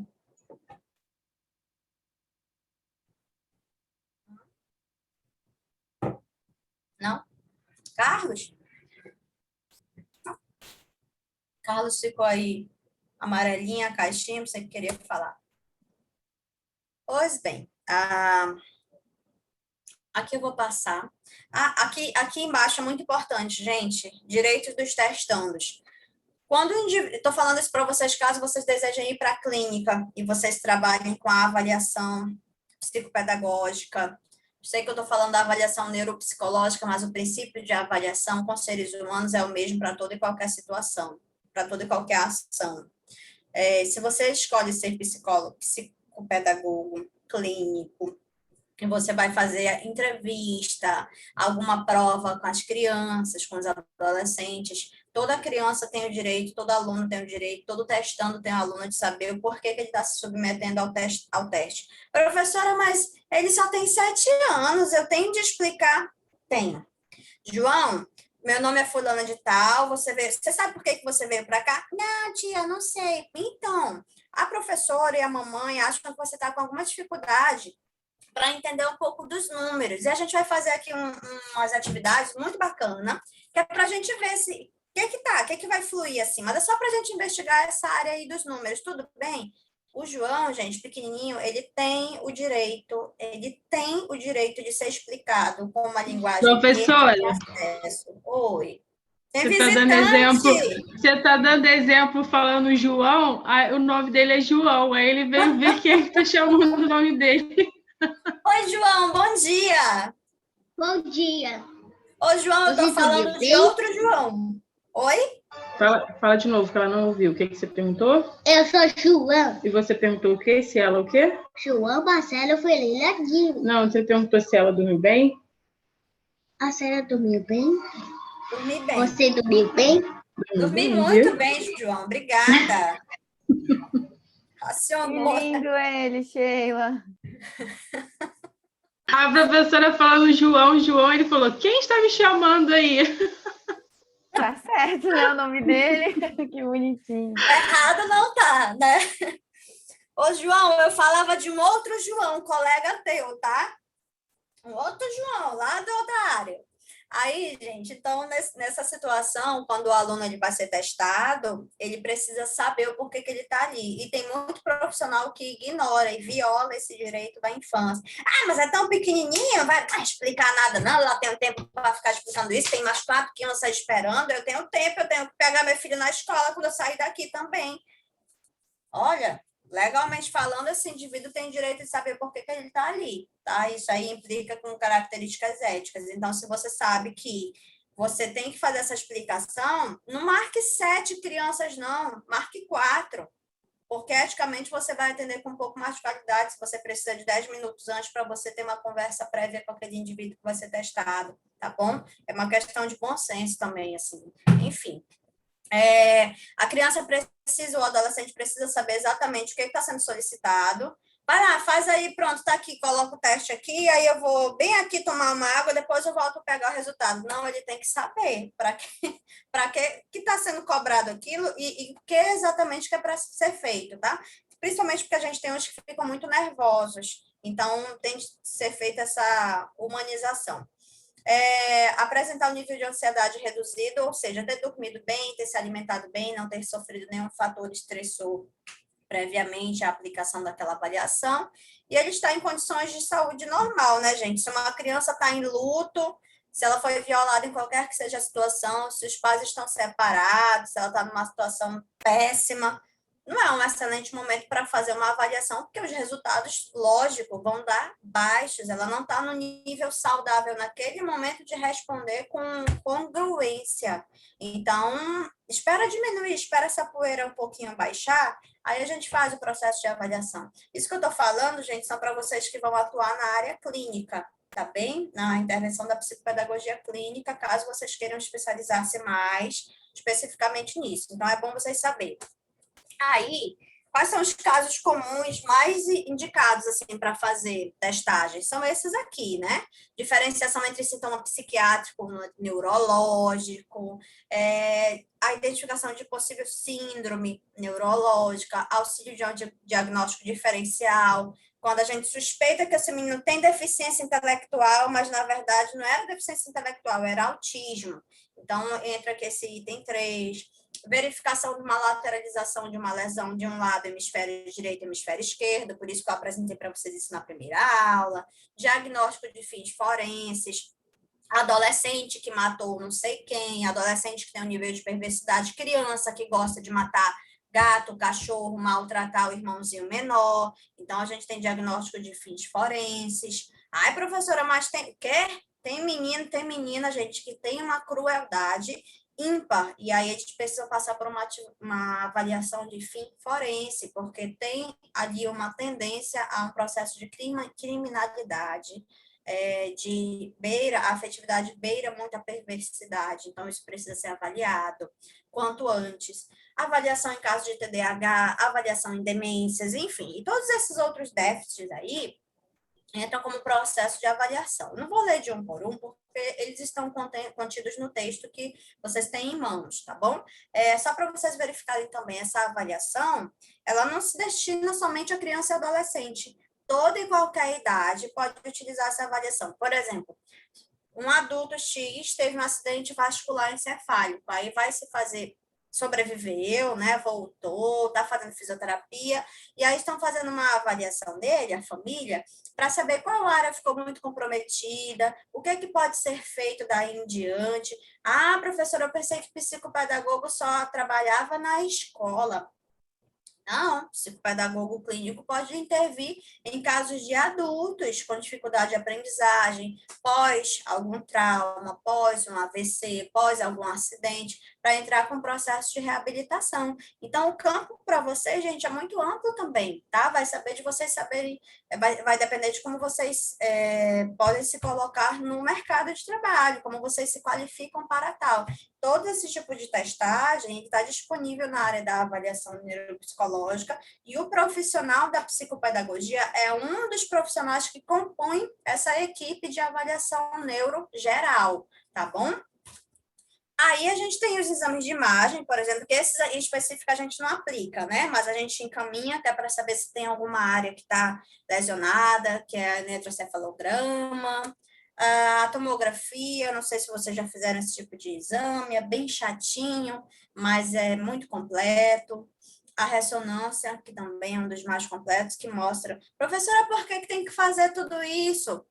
Vocês lembram que nós temos o sistema nervoso, nós temos as áreas encefálicas, que eu mostrei na primeira aula, para que a gente consiga tirar também a dúvida de que se aquela criança só está se comportando mal, ou é alguma coisa neurobiológica, ou é alguma coisa em relação à má formação, ou é alguma coisa de algum trauma que surgiu em alguma área encefálica, esses exames de imagem, eles são muito precisos, porque toda a testagem que eu mostrei para vocês ainda agora, projetiva ou psicométrica, ela é mega interessante, mas os exames de imagem eles vão denunciar mesmo qual é a área que está recebendo menos irrigação sanguínea quando esse indivíduo está sendo testado, quando ele está lendo, escrevendo, assistindo um filme, aprendendo o idioma.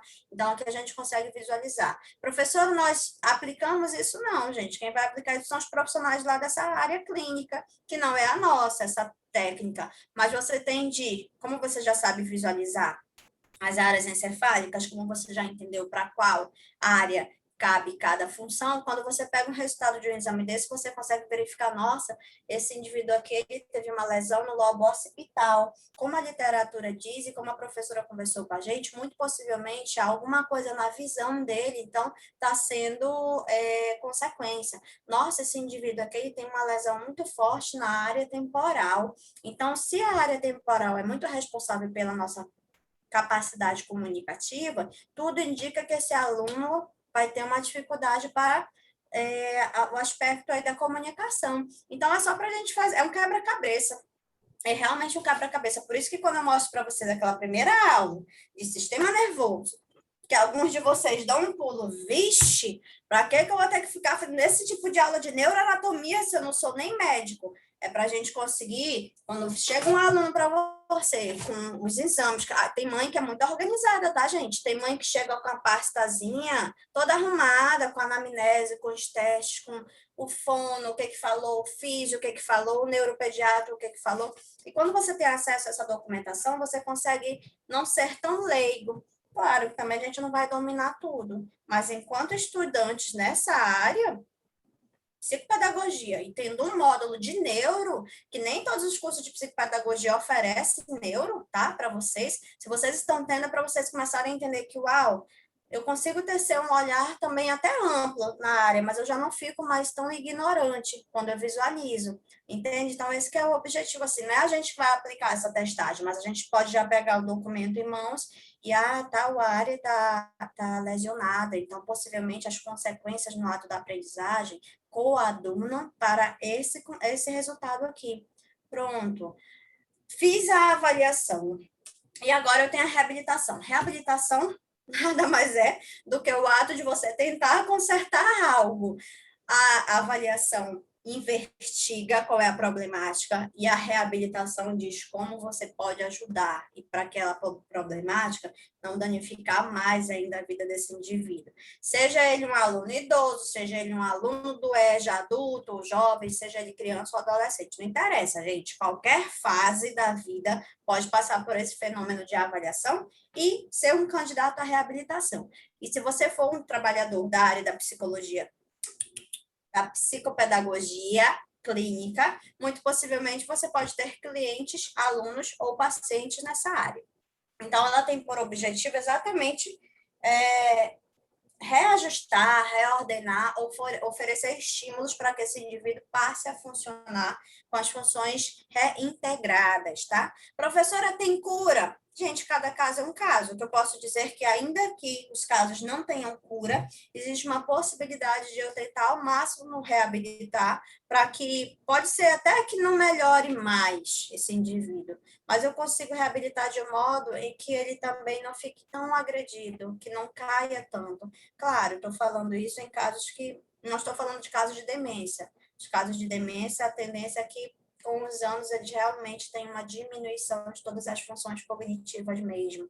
Mas aí, quanto mais sessões de reabilitação eu faço, eu posso distanciar essa situação, né, de queda nesse rendimento cognitivo deles. Não vou curar, mas eu posso paliativamente dar uma amenizada nessa velocidade desse curso que o cérebro e o encéfalo deles estão tomando.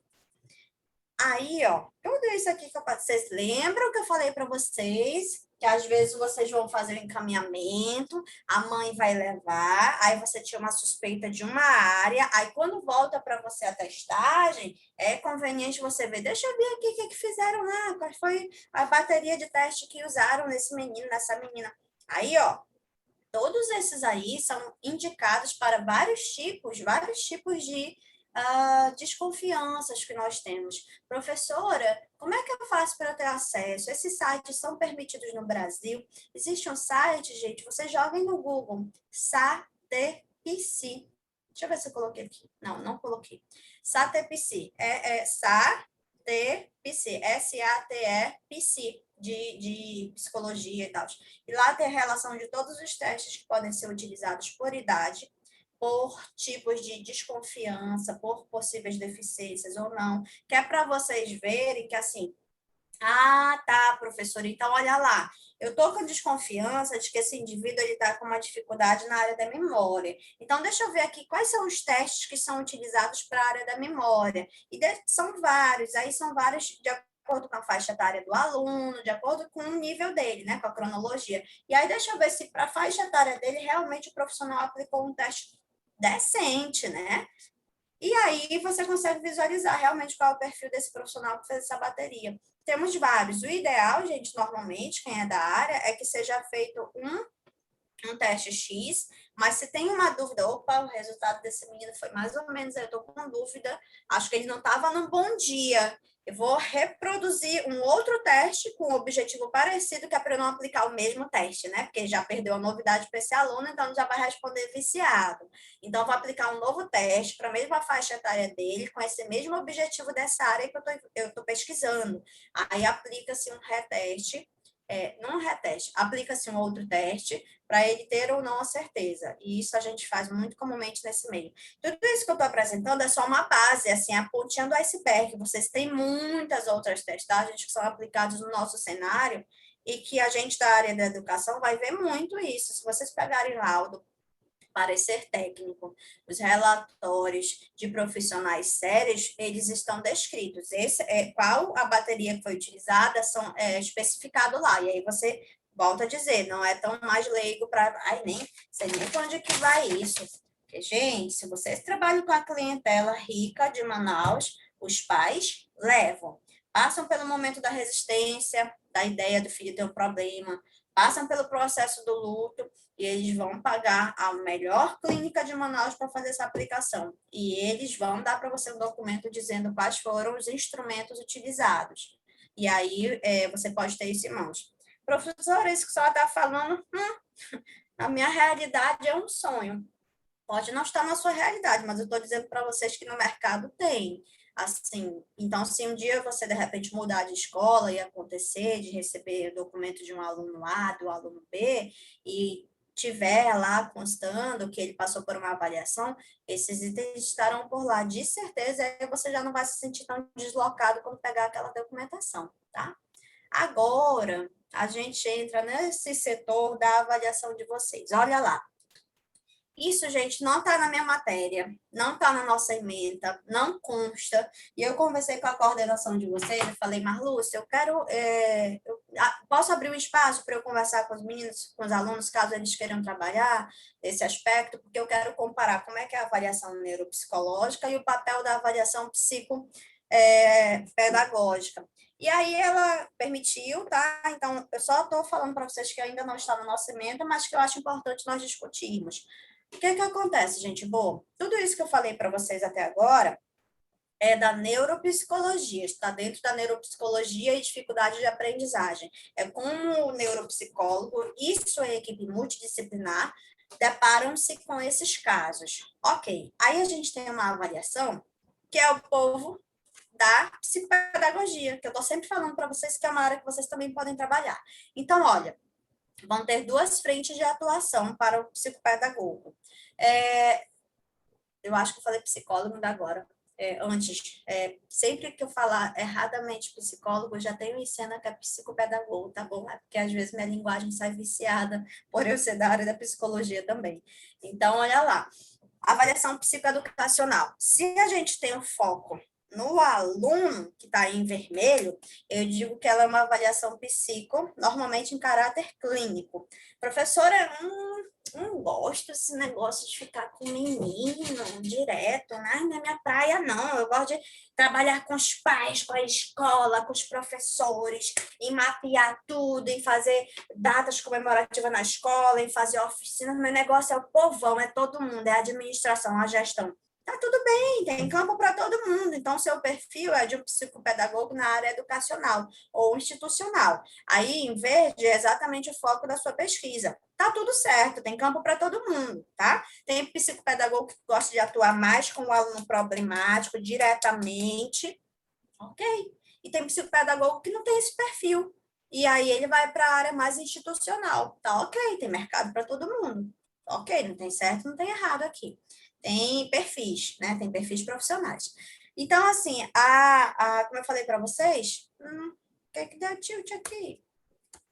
Enfim, deu algum pau aqui no meu slide. Mas, ó, sempre que vocês se depararem com o foco no aluno, na aprendizagem do aluno, um aluno específico, um grupo de alunos específicos, o olhar de vocês é psicopedagógico clínico. E se o olhar de vocês for mais voltado à instituição como um todo, educacional, a gente diz que é um olhar psicopedagógico institucional. Professora, eu nem tinha parado para pensar sobre isso. Onde é que eu posso achar esses indivíduos, esses livros, essas teorias que explicam a nossa atuação enquanto psicopedagogo? Amores, vão atrás de Jorge Visca. O Jorge Visca foi um dos precursores da psicopedagogia. Ele não é brasileiro, mas assim, foi realmente a América Latina. Argentino, se eu não estou errada, é argentino, tá? E ele foi um dos grandes precursores da psicopedagogia como área terapêutica e educação, Jorge Visca. Então, vocês podem procurar. Até para fazer o trabalho de conclusão de curso de vocês, fora a parte... Professora, licença. Oi. Como é o nome dele, só para eu anotar aqui, por favor? Jorge Visca. A gente fala Visca, mas é Visca. Foi Tá precursor. ótimo. Aí, Tá, fora obrigada. ele, tem outros, ó. Fora eles, gente, uma que é, assim, fantástica, que eu acho que todo psicopedagogo tem de procurá-la. Nádia Bossa.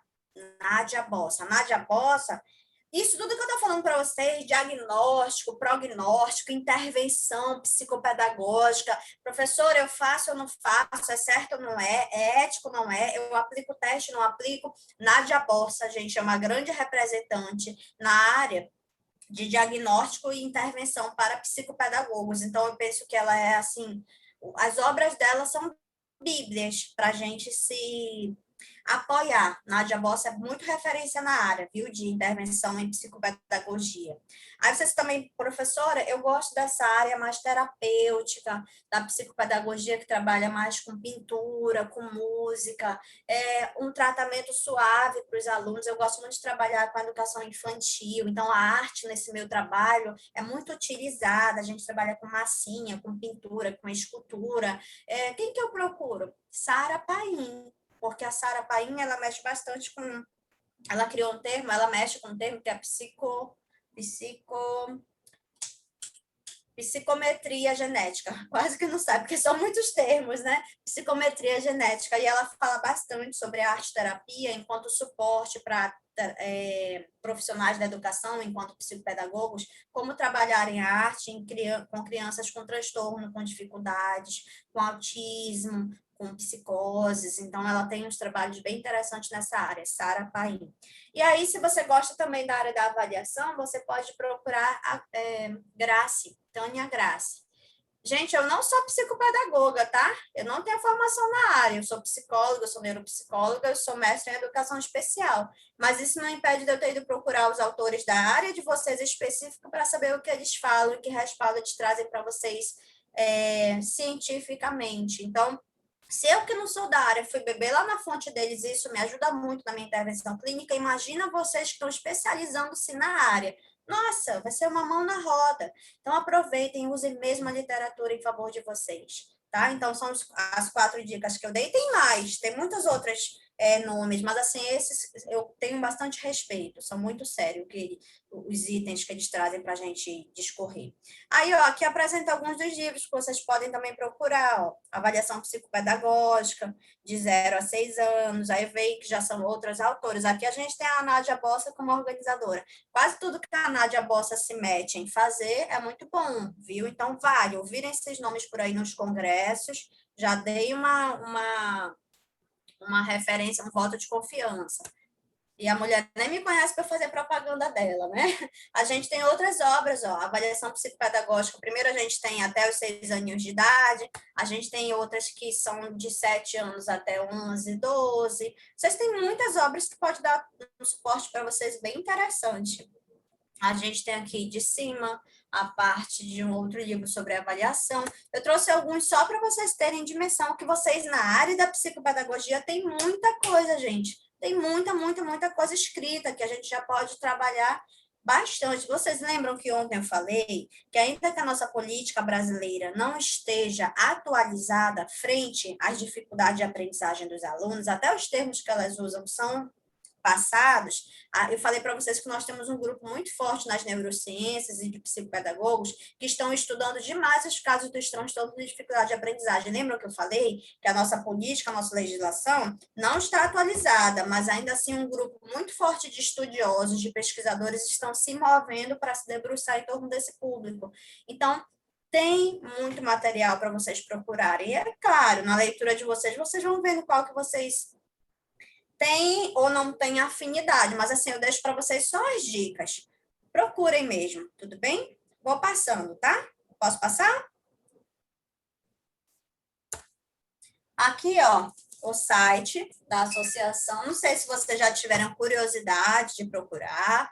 Vocês têm um site da Associação Brasileira de Psicopedagogia. Então, vale aí para, de repente, quem quiser se associar mais tarde, quando vocês estiverem informados e vocês quiserem saber o que acontece, participar dos congressos, dos simpósios, dos eventos científicos que acontecem, que são nacionalmente divulgados.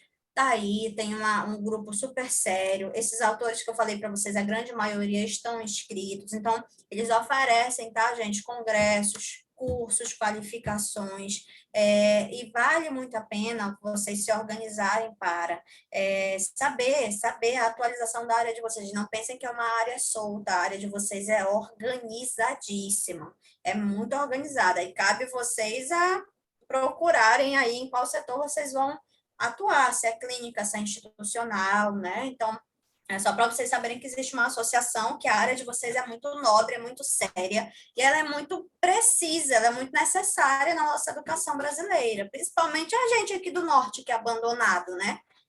Tudo demora muito para chegar até aqui. Então, quanto mais profissionais capazes a gente tem, melhor para a gente. Ok, passando.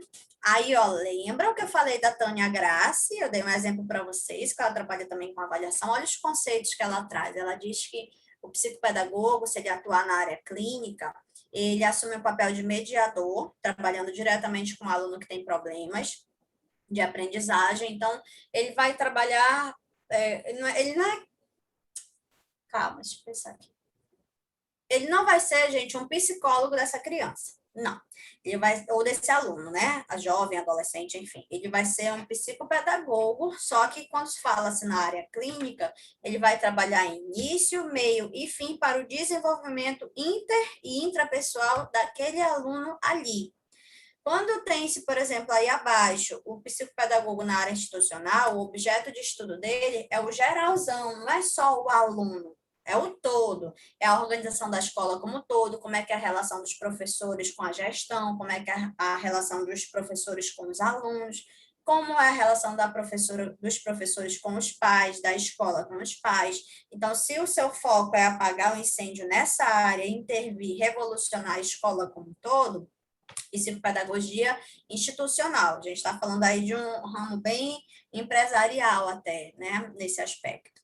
Então, a Tânia Graça traz isso para a gente, por isso que vale a leitura do material que eles trazem, os autores da área, porque isso vai estar dando suporte para vocês até se encontrarem enquanto profissionais.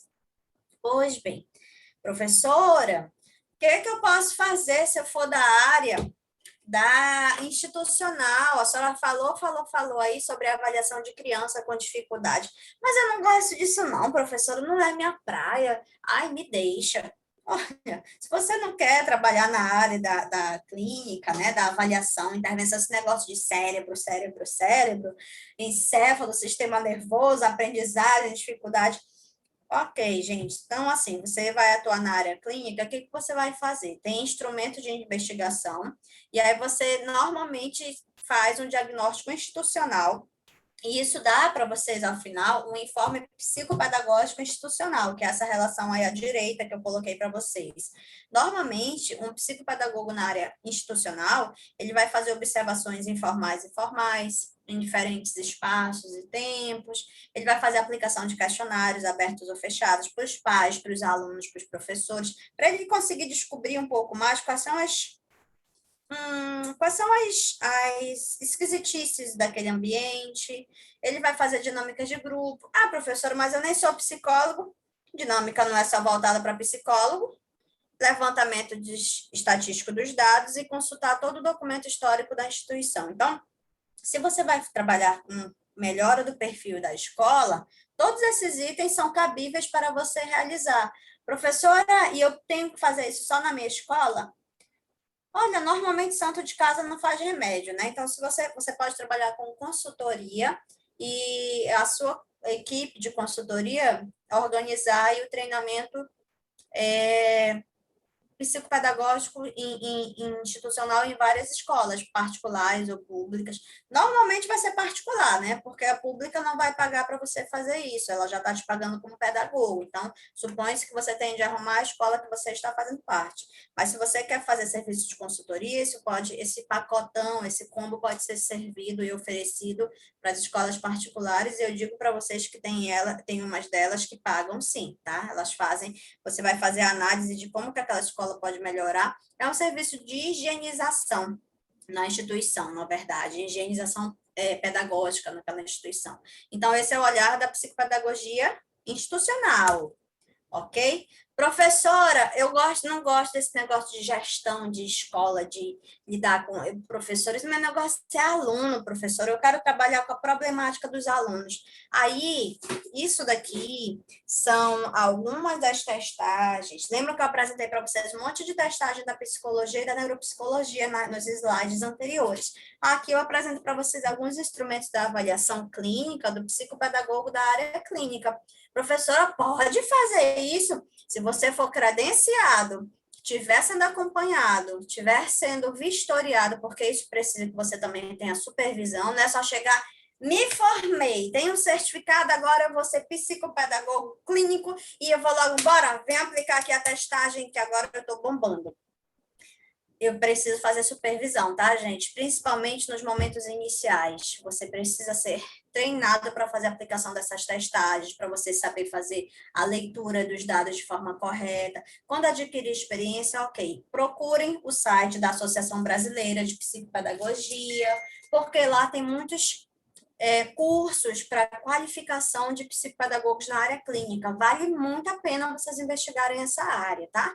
Então, eu trouxe alguns dos exemplos dos testes que são comuns na área de vocês, que o psicopedagogo pode aplicar. Porque ainda agora eu mostrava aqueles da área da saúde, da psicologia, da neuro, que são testes que vocês não podem aplicar nesse momento. Inclusive, está tendo até uma grande discussão sobre esses testes serem abertos para outra clientela aplicar. Mas esses aqui, salvaguardas, são realmente do psicopedagogo, tá?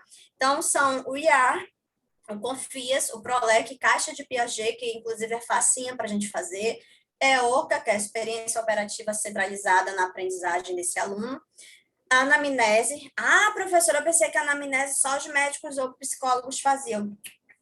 Psicopedagogo pode fazer, tá, meu bem? Desde que ela tenha um objetivo do que você está pesquisando. Encaminhamentos, né? Lembra que eu falei que o psicopedagogo pode fazer encaminhamentos? E entrevistas com o pai, com a criança, para você tentar identificar um pouco qual é aquele problema maior.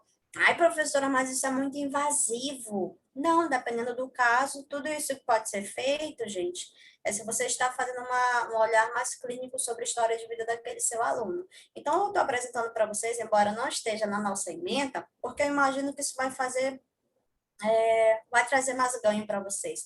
Eu acredito que deve ter algum componente curricular que vocês vão tratar um pouco mais com precisão. Só apresentei para vocês verem que a avaliação, no aspecto da neuropsicologia, ela envolve vários profissionais, entre eles o psicopedagogo, que pode entrar com o repertório técnico dele, de instrumentos de avaliação também, tá? Tudo isso que eu estou passando para vocês, vocês podem conferir no site da Associação Brasileira, nos livros, ver também o que tem de mais atualizado. Olha o exemplo da caixinha de Piaget. Bem simplesinha, pode ser construída por vocês com material reciclável, não precisa ser nada caro, é reciclável, claro, higiênico, aqui vocês conseguem trabalhar com crianças para conseguirem visualizar o nível de aprendizagem delas. Aqui a gente vai entrar exatamente com aquelas instâncias que o Piaget trouxe para a gente, tá, gente? Em relação à quantidade, à densidade, todos os itens que vocês visualizaram na formação de vocês na graduação são aplicáveis aqui. Aí a gente tem... Ai, não sei porque que eu coloquei, não era para ter esse slide aqui. Eu tirei ontem, mas hoje ele desobedeceu e veio. Aí a gente tem, só para eu fechar essa parte da exemplificação, essa parte desses diagnósticos é quando vocês encaminham o aluno de vocês para a área de neuro. Eu vou trazer o exemplo do Cebolinha, eu nem vou ler de um por um, vou trazer o exemplo do Cebolinha e de um AVC para vocês verem. Vamos supor, vocês estão com um aluno de 16 anos, e esse aluno de 16 anos teve um AVC. Nossa, professora, muito jovem, já vi em criança de 11. Aí, o que acontece? Ele teve um AVC. E aí, quando ele está voltando para a aula, ele vai retornar à tomada de aula de novo. O que é feito com esse indivíduo? Tem toda uma organização neurológica até isso chegar em você, que é da área da educação. Faz primeiro um diagnóstico funcional, que é para verificar qual é a área, né, que está afetada, é o lado esquerdo, é o lado direito. Depois faz-se aí as investigações na área biológica da coisa. Qual é o tipo de instrumento que eles utilizaram, exames de imagem, não sei o que identifica qual é a área que está ou não preservada nesse indivíduo. Aí a gente depois vai fazer o seguinte, depois que a gente caracteriza qual é o tipo de AVC, aí a gente tem o diagnóstico etiológico. Eu vou já mostrar isso na área da educação, vai ficar mais fácil. Depois que a gente... Porque tem vários tipos de AVC, a gente tem que identificar qual é, né? Aí a gente diz que é o diagnóstico nosológico. E depois, quando a gente faz esse menino, essa menina, esse idoso ser reabilitado, aí a gente diz que a gente está no diagnóstico ecológico, que é para a vida dele ser ecologicamente menos poluída, menos grosseira. Vamos trazer isso para a área da educação. Eu vou pegar aqui o Cebolinha, vocês sabem que o Cebolinha tem uma dificuldade de aprendizagem. Professora, mas ele é inteligente. Ele é, mas o diagnóstico dele está enquadrado dentro da dificuldade de aprendizagem. A gente vai ver o sintoma. Quando a gente começa a ver os sintomas que ele fala errado, ele não fala errado, isso todo mundo consegue visualizar. A gente está falando de sintoma, então eu falo que isso é um diagnóstico funcional. Lembram que ao início da aula eu falei para vocês que vocês da experiência da escola, vocês conseguem bater o olho, assim, numa turma de 35 meninos, vocês com pouco tempo já conseguem ver, o comportamento ali não está muito dentro da média, não. A gente consegue, o pessoal da educação em específico, vocês que trabalham com criança e adolescente, tem mais ainda isso aguçado, esse olhar. E aí, quando a gente faz esse olhar assim, a gente faz um diagnóstico funcional. Eu consigo ver os sintomas daquela dificuldade. Mas eu não tenho a competência de avaliar para eu saber se ele não está ouvindo bem, se tem alguma coisa errada com o aparelho fonador dele, né? Como eu não tenho essa habilidade, eu vou encaminhar ele para o pessoal da área, para o fono, para a audiometria, para o neuropediatra, para saber se há algum comprometimento na área do lobo temporal ou na área de Broca, que é responsável pela fala, pela linguagem. Foi feita toda essa investigação, eu digo que foi feito no meu aluno um diagnóstico topográfico para descobrir de onde vem a lesão, se há algum problema biológico ali, orgânico. Beleza, professora, saiu o resultado dos exames, conseguimos descobrir o que é que a bênção tem. Aí eu tenho o diagnóstico, o bendito CID, que ontem a gente estava discutindo, inclusive, que mudou o TEA, né, que agora está considerando tudo como autismo. Quando eu tenho o nome da patologia, eu tenho um diagnóstico nosológico ou etiológico. Mas aí vai chegar o papel do pedagogo, porque até então não foi você que fez. Quando chega para você, olha, é isso aqui que ele tem. Aí você vai trabalhar em cima daquela situação. Então, aí a gente tem que fazer o diagnóstico ecológico, que é como que esse menino pode evoluir, quais são as estratégias que têm que ser utilizadas em grupo, em casa, para que ele consiga se tornar um adulto menos comprometido, já que aquela particularidade não vai sair do organismo dele. E isso eu vou dizer que é um diagnóstico ecológico. Em específico, muito fortemente, é nessa área que vai entrar o papel do psicopedagogo. A galera vai fazer lá a avaliação, chegaremos ao denominador comum do diagnóstico e o pedagogo vai fazer essa transição para a vida ativa ou para a vida adulta. Gente, tudo bem até aqui? Vou passar isso. E aqui eu apresento as principais referências desse momento de aula. Eu quero saber se ficou claro, se entenderam, se tem alguma dúvida. Eu sei que é muito conteúdo, eu sei. Mas eu realmente quero saber, para a aula terminar assim com minha sensação de alívio, é se vocês conseguiram entender o que eu tinha proposto para colocar. E aí? Vocês Aqui estão tudo aí, certo, gente? professora. Entendido. Bom, é isso, assim. Então, notem que a área de vocês, ela é muito ampla, tem muita coisa para o psicopedagogo fazer. Muito, muito, muito, muito, muito. E aí, assim, vai depender de que área vocês vão ter gosto, né, para atuar. Gente, tem mercado para todo mundo. Não sintam-se obrigados, porque vocês estão sendo psicopedagogos agora, de, eu vou ter que atuar obrigatoriamente na área de diagnóstico, de não sei o quê. Não, façam o que dá prazer para vocês. Nada que é forçado é prazeroso. Mas sejam bons no que vocês se propõem a fazer. A gente só tem também de ter responsabilidade, porque assim, ainda que eu não vá para a área clínica, eu tenho de entender quais são esses critérios que, por exemplo, a gente tratou nessa aula, para que você não seja antiético na sua atuação. É muito séria. A atuação da gente na educação é muito, muito séria. É isso, então, assim, se não tiver mais nenhuma dúvida, eu dou o nosso encontro por encerrado. Quero dizer para vocês que foi um prazer muito grande ter tido esses 4 encontros com vocês. Eu vou passar meu contato aqui, caso alguém queira ir falar comigo em um outro momento, ou por alguma dúvida, assim, de cunho profissional mesmo, tá bom? Fora a parte, vocês vão receber esses dias com a Brenda, eu acho até que já está disponível a avaliação 2 de vocês. Eu vou marcar para vocês entregarem até o dia 17, tá bom? Vou colocar esse prazo aí, tá certo? Deixa eu passar aqui meu contato. E aí vocês podem me procurar. Esse daqui é meu telefone particular, corporativo. Caso, sei lá, às vezes tem algum caso que você queira partilhar, ou uma dica para algum livro, para alguma coisa. Professora, vamos fazer uma supervisão. Professora, vou fazer um trabalho assim na escola. A gente conversa, a gente amadurece muito tranquilamente. Inclusive, dependendo da situação, eu faço muito, dependendo da situação, tá? Eu faço muito trabalho voluntário quando eu vejo que o pessoal tem vontade. É isso, lindões. Obrigada aí pelos 4 dias de encontro. Sejam felizes, tá bom? Um beijo, eu espero que vocês façam diferença na nossa educação e quem sabe a gente se encontre em matérias futuras ou não, mas aí já está meu contato no chat para vocês procurarem, tá bom? Professora, a senhora escreveu Oi. no bate-papo aí nas mensagens o seu número? Não apareceu. Não apareceu. Não apareceu, não. Não. Vale de Deus. Olha, Olha, logo, professora, para a gente anotar. anota aí, então, Sheila, anota aí, você repassa para o grupo, então, pode ser? Pode ser. 9393. Que estranho. Ah, tá, eu passei para o 9393-6013. Só um minuto, por favor. 9393. 6013.